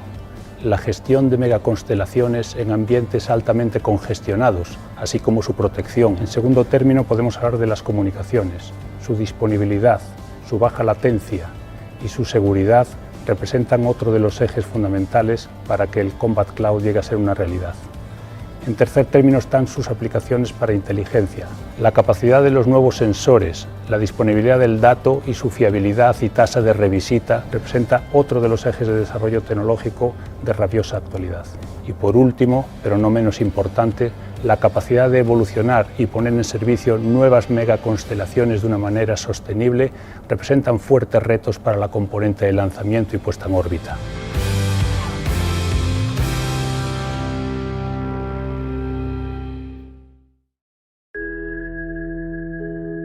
Since the start of space exploration, around 6,000 satellites have been launched. This trend is now being massively accelerated, and by 2030, there will be over 100,000 satellites, a 15 times increase due to new satellite mega constellations like SpaceX, Starlink, or Amazon's Kuiper. These mega constellations will bring many technological benefits, but this also brings problems like space pollution or space debris, as collisions between satellites from different operators competing for the same orbits will inevitably occur. Enter Neurospace, leveraging artificial intelligence and machine learning to manage space traffic and space debris and the sudden increased potential we are now observing. We will use artificial intelligence to automate decision processes for close approach situations between satellites. We will combine existing datasets from established partnerships with our state-of-the-art. Neurospace effectively automates collision risk prediction and mitigation, ensuring safe access to space, avoiding severe economic losses, and the huge problem of space debris.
is improving, so we see a lot of satellites being launched, and of course, with that, the risk of collision is increasing, and of course, we all want that space orbits, they remain safe and viable also to be used in future generations. And of course, there's also a strategic aspect to it.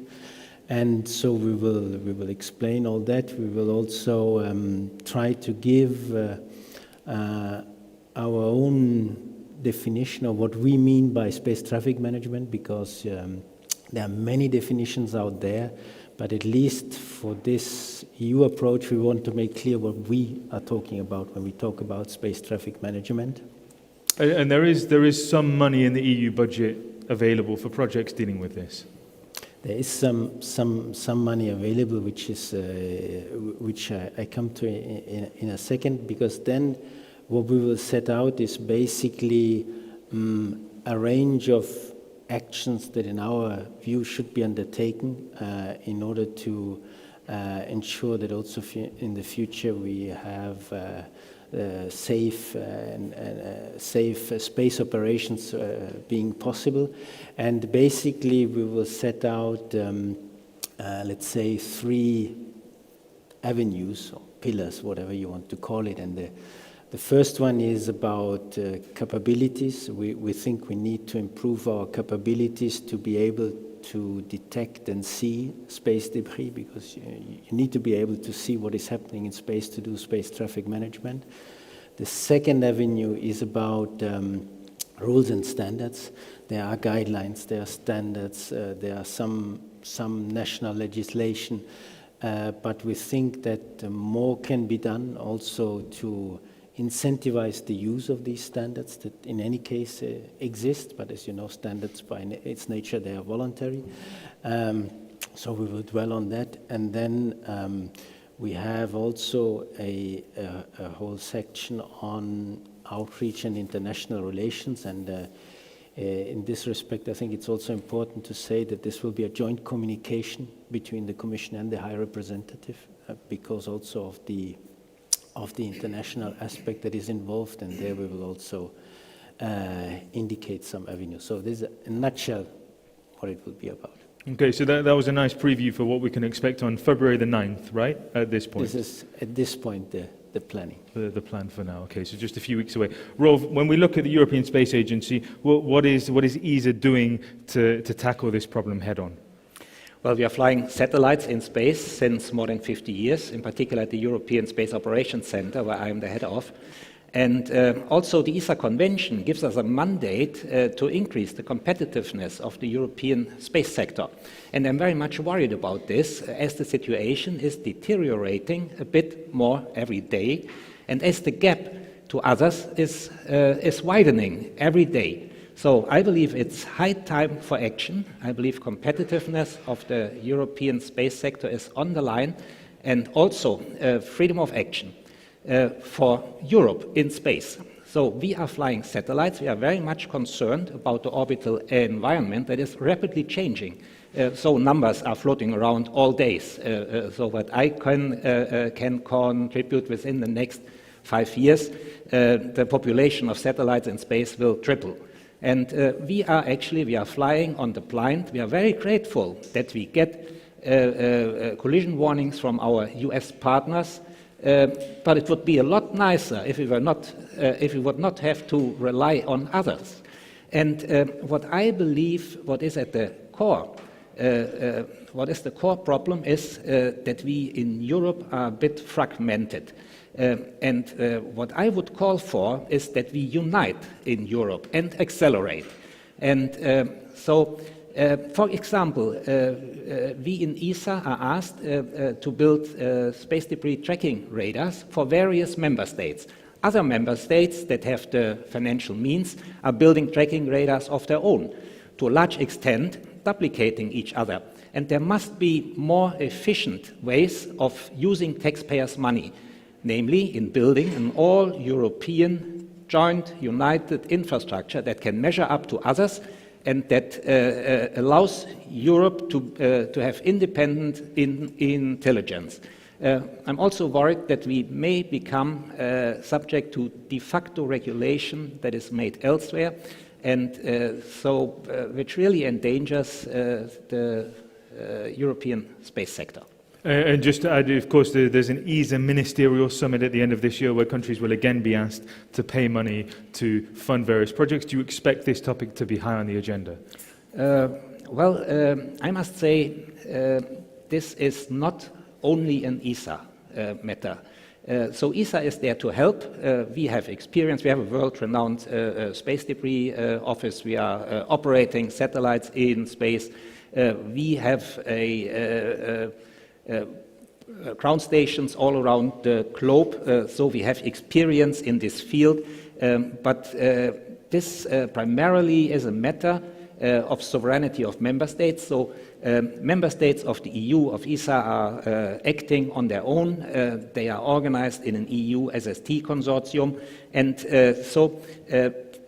they all have good competence, and I believe what it needs on top of this competence is also the ability to integrate European programs, and I believe this is where ESA can help. We have the competence, the European procurement expertise. We have it all out of one hand, and we are there to help. This is not about ESA, not at all. Don't misunderstand me. This is not about speaking pro domo. This is about solving an issue, and this is about competitiveness of the European space sector and freedom of action for Europe. Understood. Pascal, maybe you can tell us a little bit about what exactly EU SST does and how it's looking to solve the problem. Okay, thank you for the questions, Josh, and thank you for having me here. We started space surveillance and tracking in the context of the European Union 6 years ago. Today, SST is a fully fledged security component of the European Union space program for the next 7 years. And it's a group of 7 member states right now, and we're building a partnership of 15 member states with very good discussion despite the COVID situation. We succeeded to agree on a governance structure, and a partnership agreement is finalized at 99%. SST is first and foremost fully operational 24/7. We strive for operational performance. We share 106 million of measurements in 21, corresponding to 11,500 distinct objects. We share, to give you an order of magnitude, 400,000 measurements per day, every day right now. And we protect currently 24/7 to more than 240 satellites up there from risk of collisions. We rely on a network of 50 sensors, ground sensors, radars, telescopes, laser stations. And of course, we are today, I've heard very well the different statements from the Commissioner, the French Minister of Defense, and I hear that there's a need, a crucial need for European autonomy. And we need to build this autonomy in space surveillance and tracking. We need to have a good understanding, a good knowledge of the space situation. And this today, I must confess, we are still very far. We still rely today on US data. We of course have a certain level of European autonomy. To give you an example, we were able to detect, we have activated a task force following the Assad test. There has been a fragmentation, an important fragmentation of Cosmos 1408. With an expected number of 1,500 fragments, we were able to detect 300 of them. So it shows us that we need to invest more on our capabilities. Right now, 65% of the overall budget that we manage is dedicated to R&D, research, innovation, development of capabilities, upgrade of sensors. And this European autonomy should rely very much today on our European industry and our startups. I mean, this is really the important topic on how to foster the competitiveness of our European industry and our startups in the commercial domain of SSA. And those startups and European industry should contribute and reinforce the European autonomy in this domain. This is really our strategic objective today. And we've heard a lot today through the sessions at the conference about new space and startups and the importance of those players to tackling the challenges ahead. And funnily enough, we have 3 people on the panel who are actually working at companies dealing with this issue head on. Chiara, if I can come to you first in Neurospace, can you just talk a little bit about what your company is doing specifically to tackle this problem? Yeah, thank you, Josh. We saw the video, right? So what we're doing is we're developing a product called Neurospace, and she's a personal assistant. What she does is she ingests data. She takes data. Today she's taking data from JSPOC and enhanced data through ESA. We'd certainly be happy to take in USST data as well. She analyzes that data through AI and machine learning. She provides better collision warning with compared to the baseline. She's already providing 22% less false positives and false negatives. And then what she does is that for an operator that's confronted with a potential collision, tells the operator this is the best maneuver that you can do given the asset that you have, given the orbit that you're in. So this is what we're doing. Which is a very handy tool, I guess, and we'll come on. Yes. We'll come on later in the conversation, hopefully, to aspects around business case, how you make money doing this kind of work. But first of all, Domingo, just to come to you, well, what does Indra do? We also saw the video there, but can you just talk a little bit about the systems you have in place in order to tackle the problem of space traffic management? Thank you, Josh. Yes. Indra is a company that has the duality defense, civil and defense environment in his core, because at the end of the day, we are a dual company. We are supporting defense customers and also civil customers at the same time, and even more, we are dealing with a big duality as, for example, air defense and air traffic management. We are supporting customers in both environments. So we know very, very well which is the duality of the space. We are speaking about the problem of the debris. And it is true, debris will be a problem, is a problem today, and will be more and more problematic in the future, not only due to the collapse of the environment due to the emerge of mega constellations, but also the risk of collisions that could produce huge amounts of new debris with only one event. Even more, we are now under real risk of hostile actions. And we have examples, very, very recent examples with interdiction of satellites that produce a lot of debris, additional debris. So we have to deal with a complex environment. I think that is not a matter only to surveil, which is the debris evolving, but also which is happening there at all. So fortunately, the primary data are common for civil and defense applications. The primary data are objects flying, as simple as this. So the defense business add certain attributes to this specific primary information, and the civil applications add another different attributes. But at the end of the day, the primary data is the key of every business in the space. So my company is supporting the SST consortium with very, very capable sensors. Mm-hmm. Our area of specialization is radar, so we are providing radar data to detect objects in LEO orbits.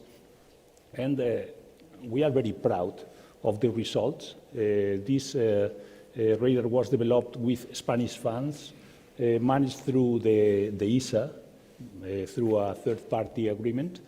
But at the end of the day, the data that our radar is producing and processed in the Spanish centers are federated with the overall data that are available at the European level in order to provide the best catalog that we can. But I agree with my colleagues that we have a tough task in front of us, because autonomy is a word that is composed by key letters and caps key letters. And autonomy is only achievable if we invest in sensors, centers, and providing good information to the final users, as you said before. This is the real challenge, I think.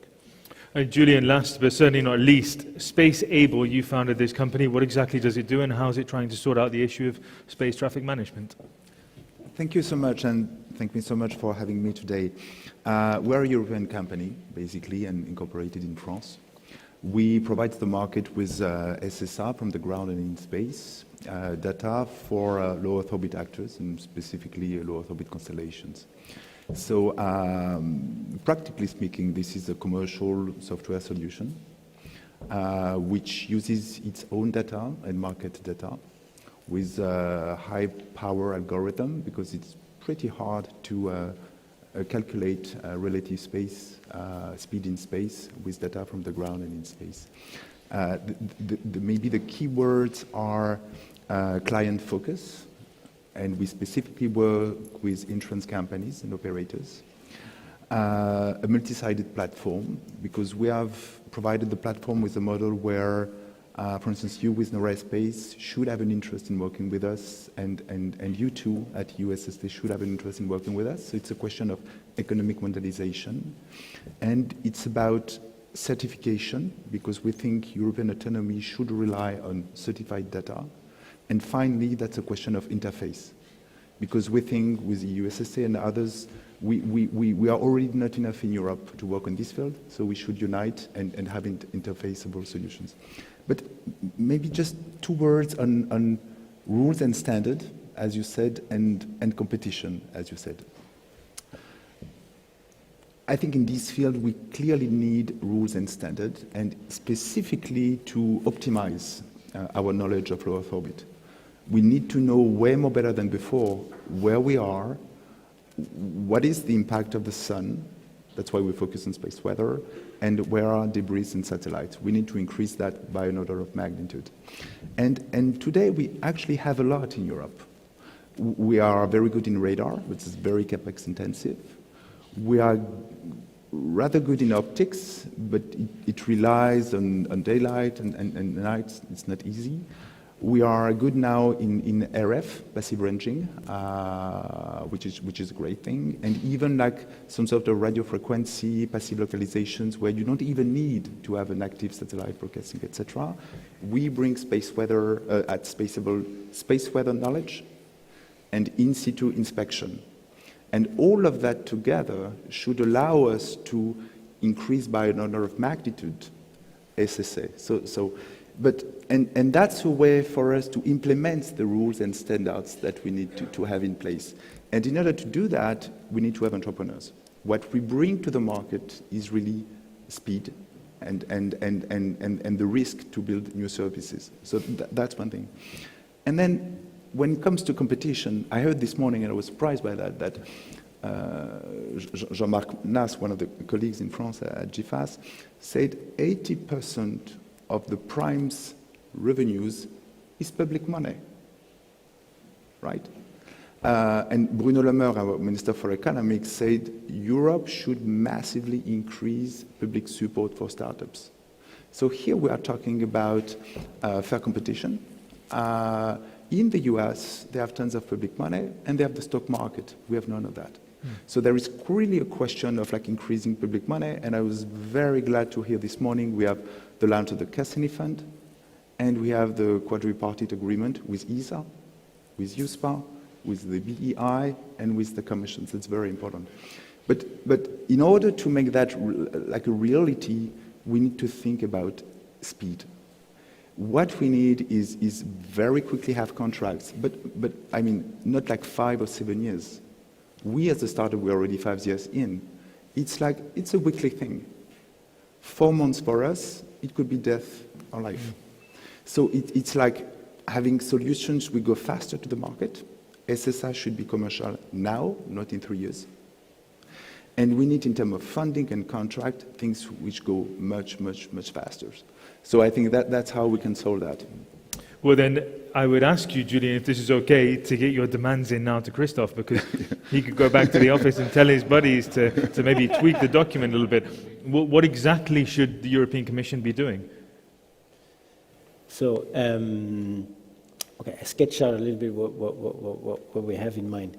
But more specifically with regard to competitiveness and startups, and we have discussed with the USST as well, and we have come up with a range of activities we want to do in order to ensure that we have a better integration of the innovation potential, I would say, of the startups in our SSA, SST activities.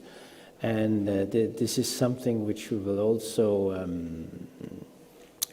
lay out a little bit in the communication. I mean, I don't want to give the details here because in the end, it's the College of Commissioners who will decide exactly what will be in the communication. But definitely, this is an aspect we have been looking at and we have been discussing with the USST, and where we think there are ways and means indeed to have a better involvement of industry and startups in particular. And Chiara just wanted to jump in. Yeah, I just wanted to jump in because obviously I do agree that if we compare it to the US and everything, obviously we're behind. It's clear, right? And when it comes especially to investment funds, we're also behind. But I also think that there's more that the commercial sector can do. I think that and this is something that Neurospace is doing. So we've actually we've asked partners to join us. We set up a commercial alliance to tackle this because we don't want to go in it by ourselves. We want to make sure that there's an ecosystem that has commercial success. So if we want to sell a service, then we need to buy data. And so people that sell data can also be successful. So I think it's forgive me, it's easy to say the public sector has to put more money in it. But there's an ecosystem that needs to be created around here as well. So, and I think this needs to be said. And forgive me if this is a very rudimentary point, but don't then we need to somehow figure out a set of rules in the first place that incentivizes companies to really pay a lot of attention to what's going on up in orbit? And it seems at the moment that we don't really have that. Well, part of me, the disruptive part of me, wants to say that actually the environment up there is already an incentive enough to do something about it, right? So otherwise there wouldn't be companies like ourselves already being involved. So I think that incentive is already there. And then I'll add something else to the table, which is I think technical solutions are going to come before regulatory elements. So why don't we just really focus on getting it done from a technical point of view and see how those technical solutions can then also start to build in guidelines that can then lead to regulatory framework. Because I think part of the problem is that I'm not sure we know what it means to write a proper regulation in this. How are we going to regulate this? So one of the things that Neurospace is doing is, so if a collision warning comes with a set of if statements. The miss distance is such and such, the object is this, and the other object is another thing, and the size, and whatever. And these are the if statements. And then there needs to be then statements. It's like saying right before left, okay? So to if statements, we're going to develop then statements to provide our customers with the best possible maneuver that they should be doing. And this translates into a technical solution which provides, again, guidelines that I think can then be transformed into something which can be called a regulation. Because, again, at this point, I can't see what we are going to exactly regulate, yes. I mean, there's a lot that can be regulated, but we need to be careful not to over-regulate, right? So effectively, there's going to be rules of the road before there's decided basically by technical innovation and what companies that you guys represent. If I can just have a word to what was said, I'm fully supportive of what was said here by the entrepreneurs. I believe indeed it's a matter of speed to commercialize the whole business. Obviously, the competence, the business competence, the competence on the matter is available, and speed indeed is a factor. And you would have long come with the solution before the public sector would have met their decision. So I believe indeed commercializing the data gathering, the computation of collision avoidance, that's in my mind the most promising way to go. And by the way, this is what is done elsewhere also. This is companies like yours, they are mushrooming in the US. Of course, they have all the sensors and they have all the data wealth. Of course, data is the oil of the 21st century. So we are not even there that we have comparable data. Sorry, now I forgot the question. But that's an interesting into the competitiveness between Europe and the US. But I was wondering, basically, if we have if it makes a difference to set European rules, well, really we need a global agreement for tackling this. Yeah, there are pragmatic ways to go about it in the spirit of what Chiara says. We do have, for example, data sharing agreements with prominent operators. So knowing where others are flying their fleet is already very helpful. And indeed, we need to come to this non-privileged rules of the road. So it's not US always first and Europe always last.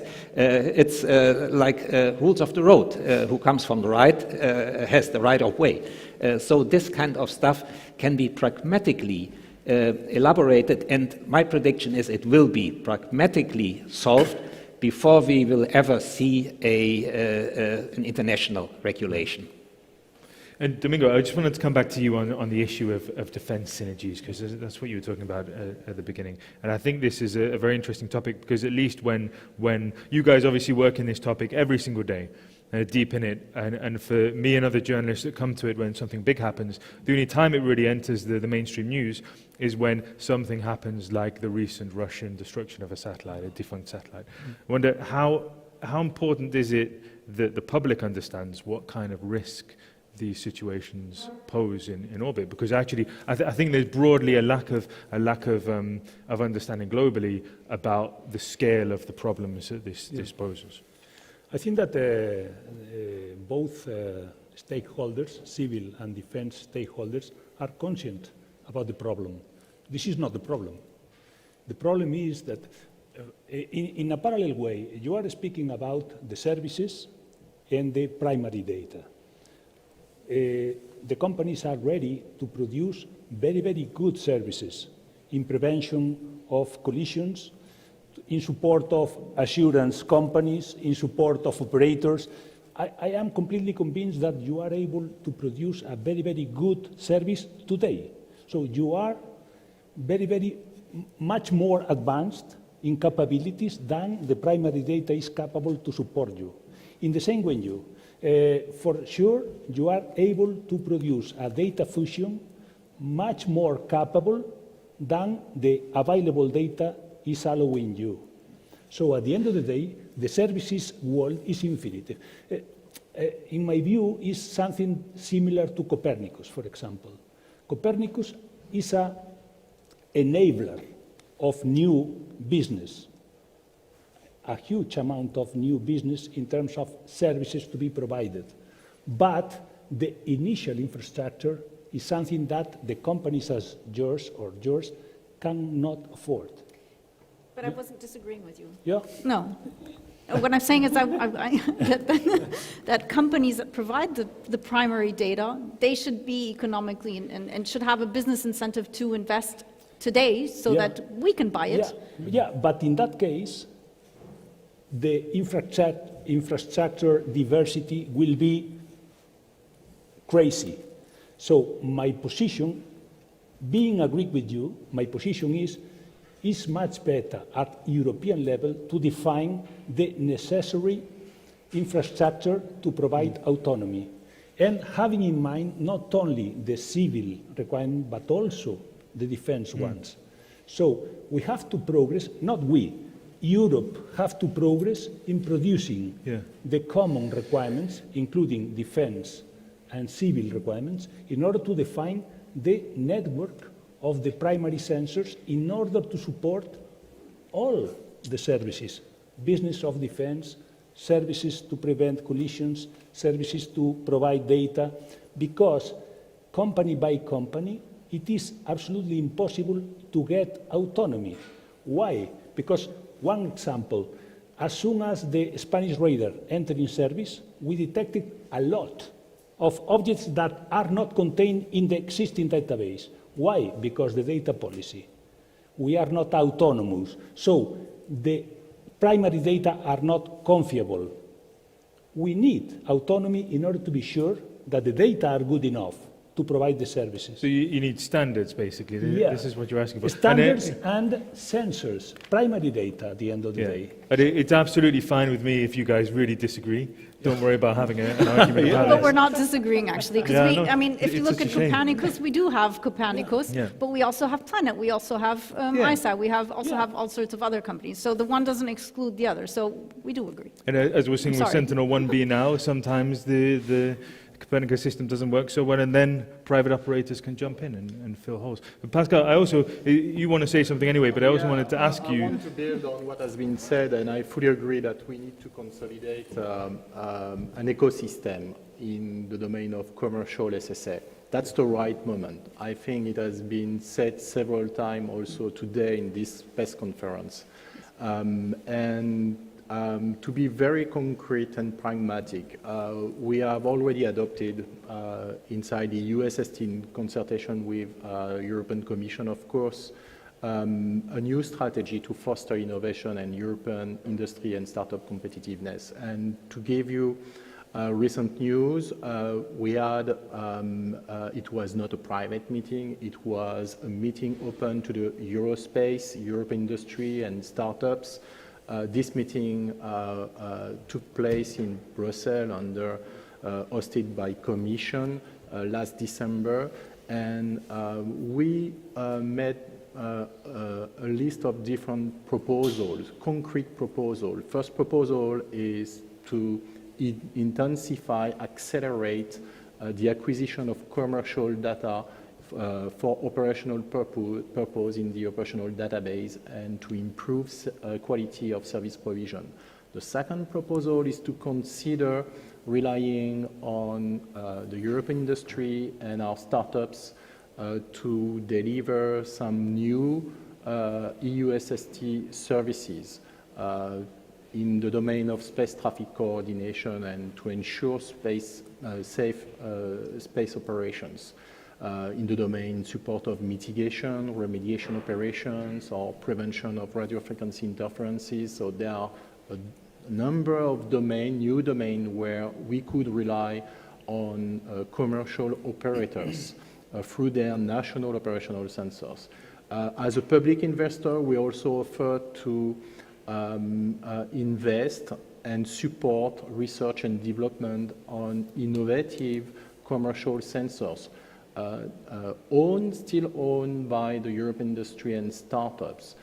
We would like really to support those fresh ideas. We have startups with brilliant ideas, fresh ideas. They see the world differently with different business model, and we need to support this very good energy. We also propose to develop a European centralized hub in the environment of the USST front desk, where the European industry startups could market their specific commercial data and services. So there's a list of proposals on the table, and we agree to have a series of workshops. I think the next workshop will be on the 17th of February, and the European industry startups are welcome. We are consulting them on how to concretely implement those proposals into actions and funding. So this is concrete. Just ask if anybody has a question on the floor. I have terrible eyesight, but if you really wave your hand around, then probably I'll see you. Is there anybody? Domingo, can you see better than I can? Not yet. They're all either totally bored or everything's totally clear. Yeah. But I think, Christoph, I wanted to come to you to talk about money, because I think that's the sensitive subject that always comes up when you talk about European space industry. In fact, we have any conversation about any industry these days. There is a limited amount of cash that was made available in the 7-year budget. I think, was it 500 million in the end? Not as much as you perhaps would have liked. But a sizable amount. What will you do with it? So, of course, there's always a question about money, but money is not everything. And I'll say something about that.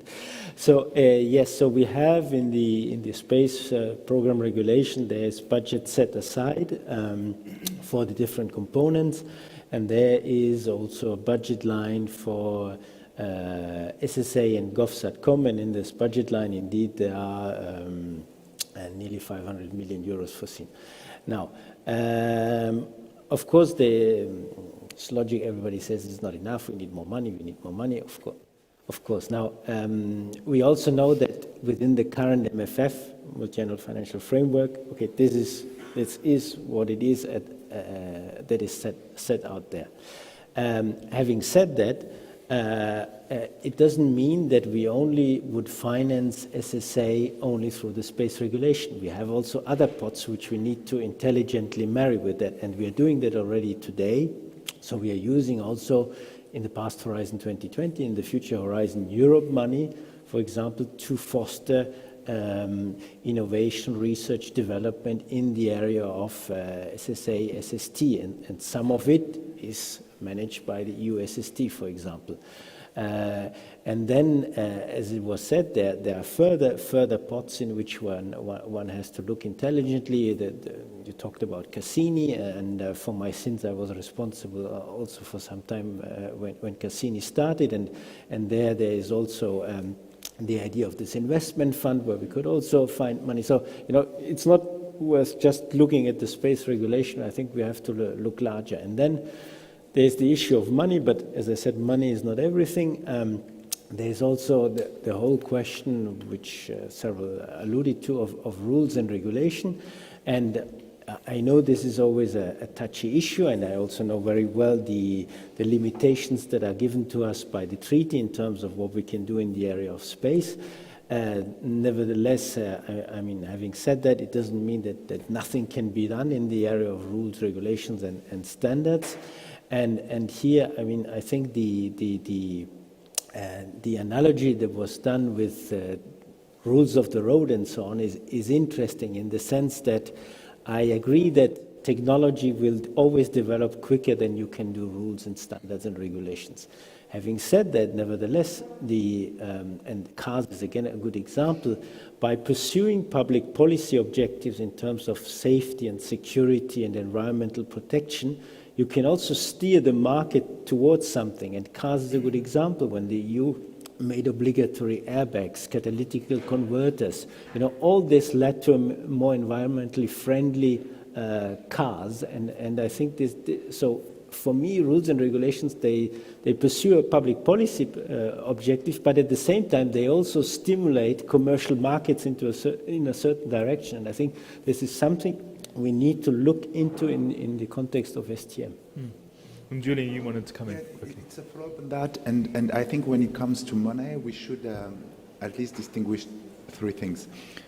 Of course, as a startup, we need money, but our business model is based on something else, which is VC money at earlier stage. So what we need from you guys when it comes to public money, this is the ability to contract in a way which is fair and with a little bit of money at the right time. So that's way more important at the beginning. That's one thing. So we are not asked begging for money. It's going to be what it is, but just right time and fair. The second point is the question of the pricing of the data. You have that when it comes to Earth observation data. Nothing is free. Access to space is not free. If it doesn't work, you're going to have to pay for that.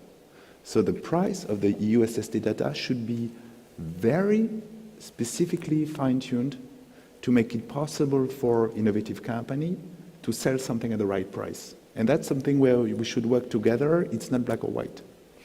And thirdly, we all do platforms. We do a commercial platform, you do a commercial platform, and there are going to be many commercial platforms. Think about the movie industry.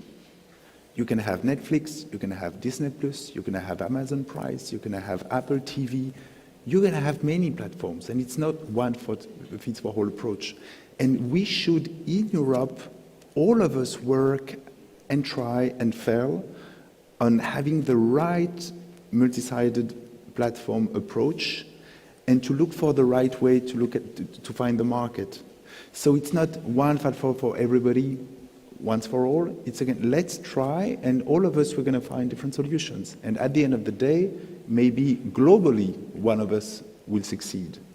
But so again, when it comes to money, I think we should differentiate the debates. Yeah, it's not just a case of pouring money into the industry. Yeah, it's not that at all. It's not what we ask, and it's not. And Chiara, what you spoke about earlier, the creation of the ecosystem and having a commercial market there, how difficult has it been for Eurospace? Certainly sounds like a very novel product that you produce in the AI system, and the ability to give the direction to your service users of what they should do if a collision is deemed to be imminent. How easy has it been to find customers, and are there signs of a vibrant market emerging?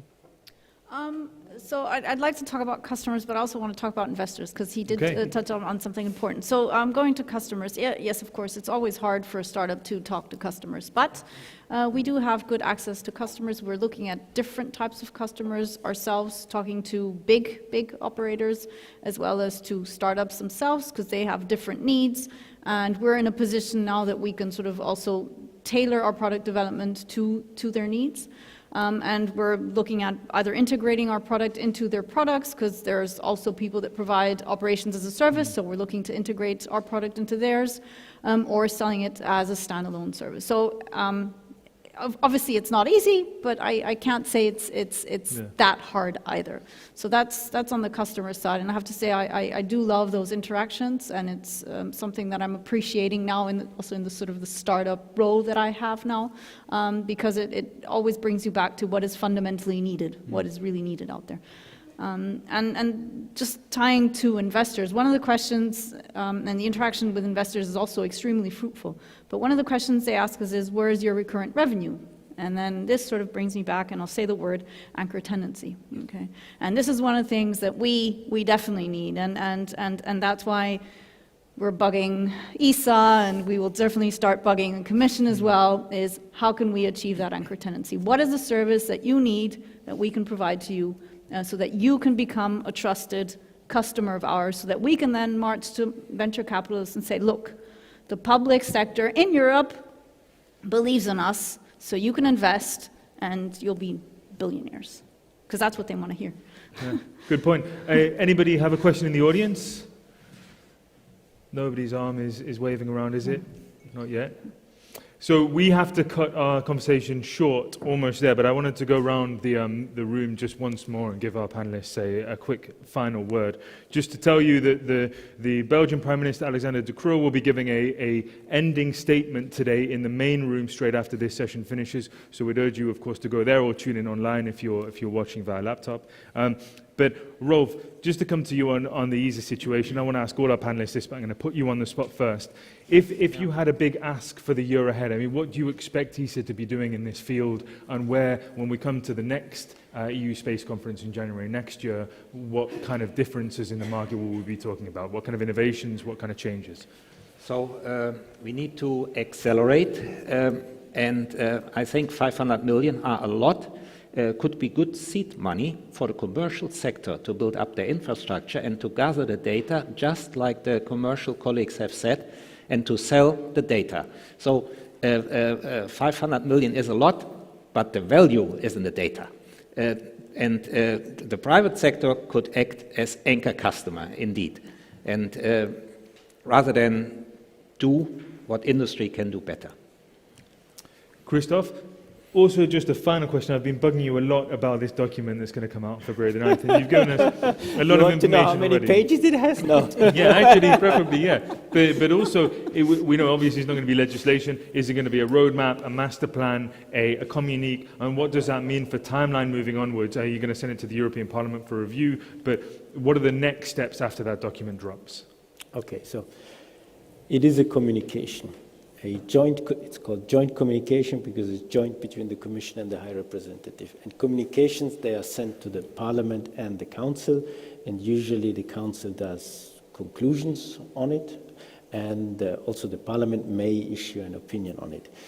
The communication itself, it will list a range of actions which we want to undertake, and so the next step is to implement these actions, of course, taking into account the conclusions that the Council or the opinion that the Parliament might reach, which might us direct in certain avenues more than in others, but essentially it's about implementing these actions that will be set out in this communication. Okay, and then I suppose when we're talking about what's happened next year at the EU Space Summit 2023, we'll be talking about how the European Commission has set a very firm roadmap for what we should be doing in this sector moving forward. Is that a commitment you can give us today, that we're going to be very clear about where European industry should go after we see that document? Absolutely. The actions normally will be accompanied also with a time frame. Okay, we'll hold you to that next year. Then. And Pascal, so where are we going to be next year? What would you anticipate in the year ahead? Next year, definitely first, this partnership of 15 member states will be created. So we will have a new governance structure, new member states, new capabilities, and a new, European industry and startups contributing to our European autonomy. So we're going to be completely in a new picture for space surveillance and tracking. And then regarding the question of funding, indeed, the funding has been already discussed, adopted for those 7 years. So it's not going to change. There can be additional funding indeed from Horizon Europe. And we know that in the coming years, and even right now, the European Defence Fund is already used for developing technologies, capabilities in the domain of space situational awareness. And on that topic, I think I would recommend very much to promote synergies, to join forces, to work together to avoid duplication and to develop those capabilities together to improve our level of autonomy in Europe. This is the key question for all of us. Okay, and Julian, Europe's not going to turn into an American-style venture capital dreamland overnight, but what better conditions could we have over the next year? I think we are 50 people, we are already commercial, but I'd like to make a point. Often we think about how much customers are ready to pay for our data, and we think the other way around. How much are we ready to pay for our customers? Or they say, how much do we invest on our customers? And I would like in a year ahead, at ESA level, that you think about a company like us massively investing in space weather with a commercial platform in a global field where we can take the lead. What have you done for us? Not on January the 25th of 2023 or 24 or 25th, but next week or in 2 weeks or in 3 weeks. We are here, we have demonstrators, we have commercial platform, we sell. What have you done in a week or 3 months from now? That's the only question I would like you to solve. Okay. And on our side, we invest, investors invest, and it's all good. But what do you do? Clear. Chiara, where is Neurospace Everything going? that was said before, plus. Plus? Plus. We're going to be, we keep on saying that in 5 years we'll become one of the first space unicorns. So we're going to be 1/5 on that road, right? So in a year. We definitely are keen on getting those anchor tenants going. So that's, if I could wish for one thing, it would be all of that plus the anchor tenancy. Clear and very concise. Domingo, when we talk about defense synergies, maybe this could get a little bit depressing as a final word because you have the floor for the final statement on this. But do you anticipate, in addition to the things you would like to see over the next year, do you anticipate that there will be more instances like what we've seen recently with the Russian satellite test, for example? Are there going to be more near misses, more bad news, more shocking news stories? Unfortunately, I think so, because the access to space is free.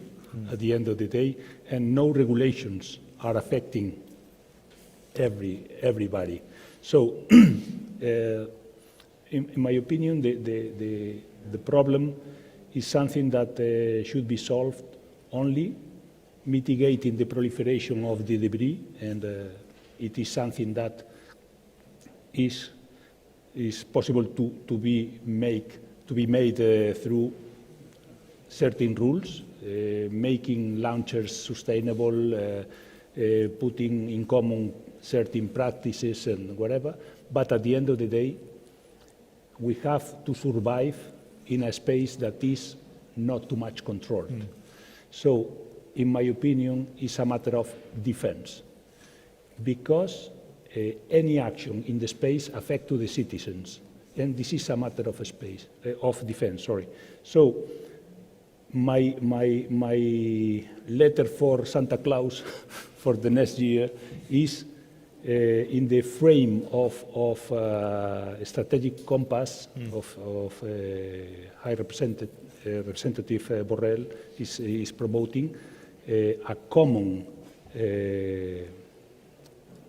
framework of requirements should be defined, looking for the synergies you mentioned, because at the end of the day, it is necessary to put in common requirements in order to avoid duplications of the investment and to provide the as efficient investment as possible in order to achieve the real key word in this world, that is the autonomy. And the autonomy is related with the primary data, availability, accuracy, and reliability. And this is something that concerns our own network of sensors. Okay, autonomy is the big word of this conference again. I think it was last year as well. So that's a great place to leave it. Thank you very much, everybody. You have a few minutes to get over to the main room to see Alexander De Croo give a final statement for today, the Belgian Prime Minister. Before you do that, I'd like to ask you to join me in thanking our panelists for the great debate today. Thank you, guys.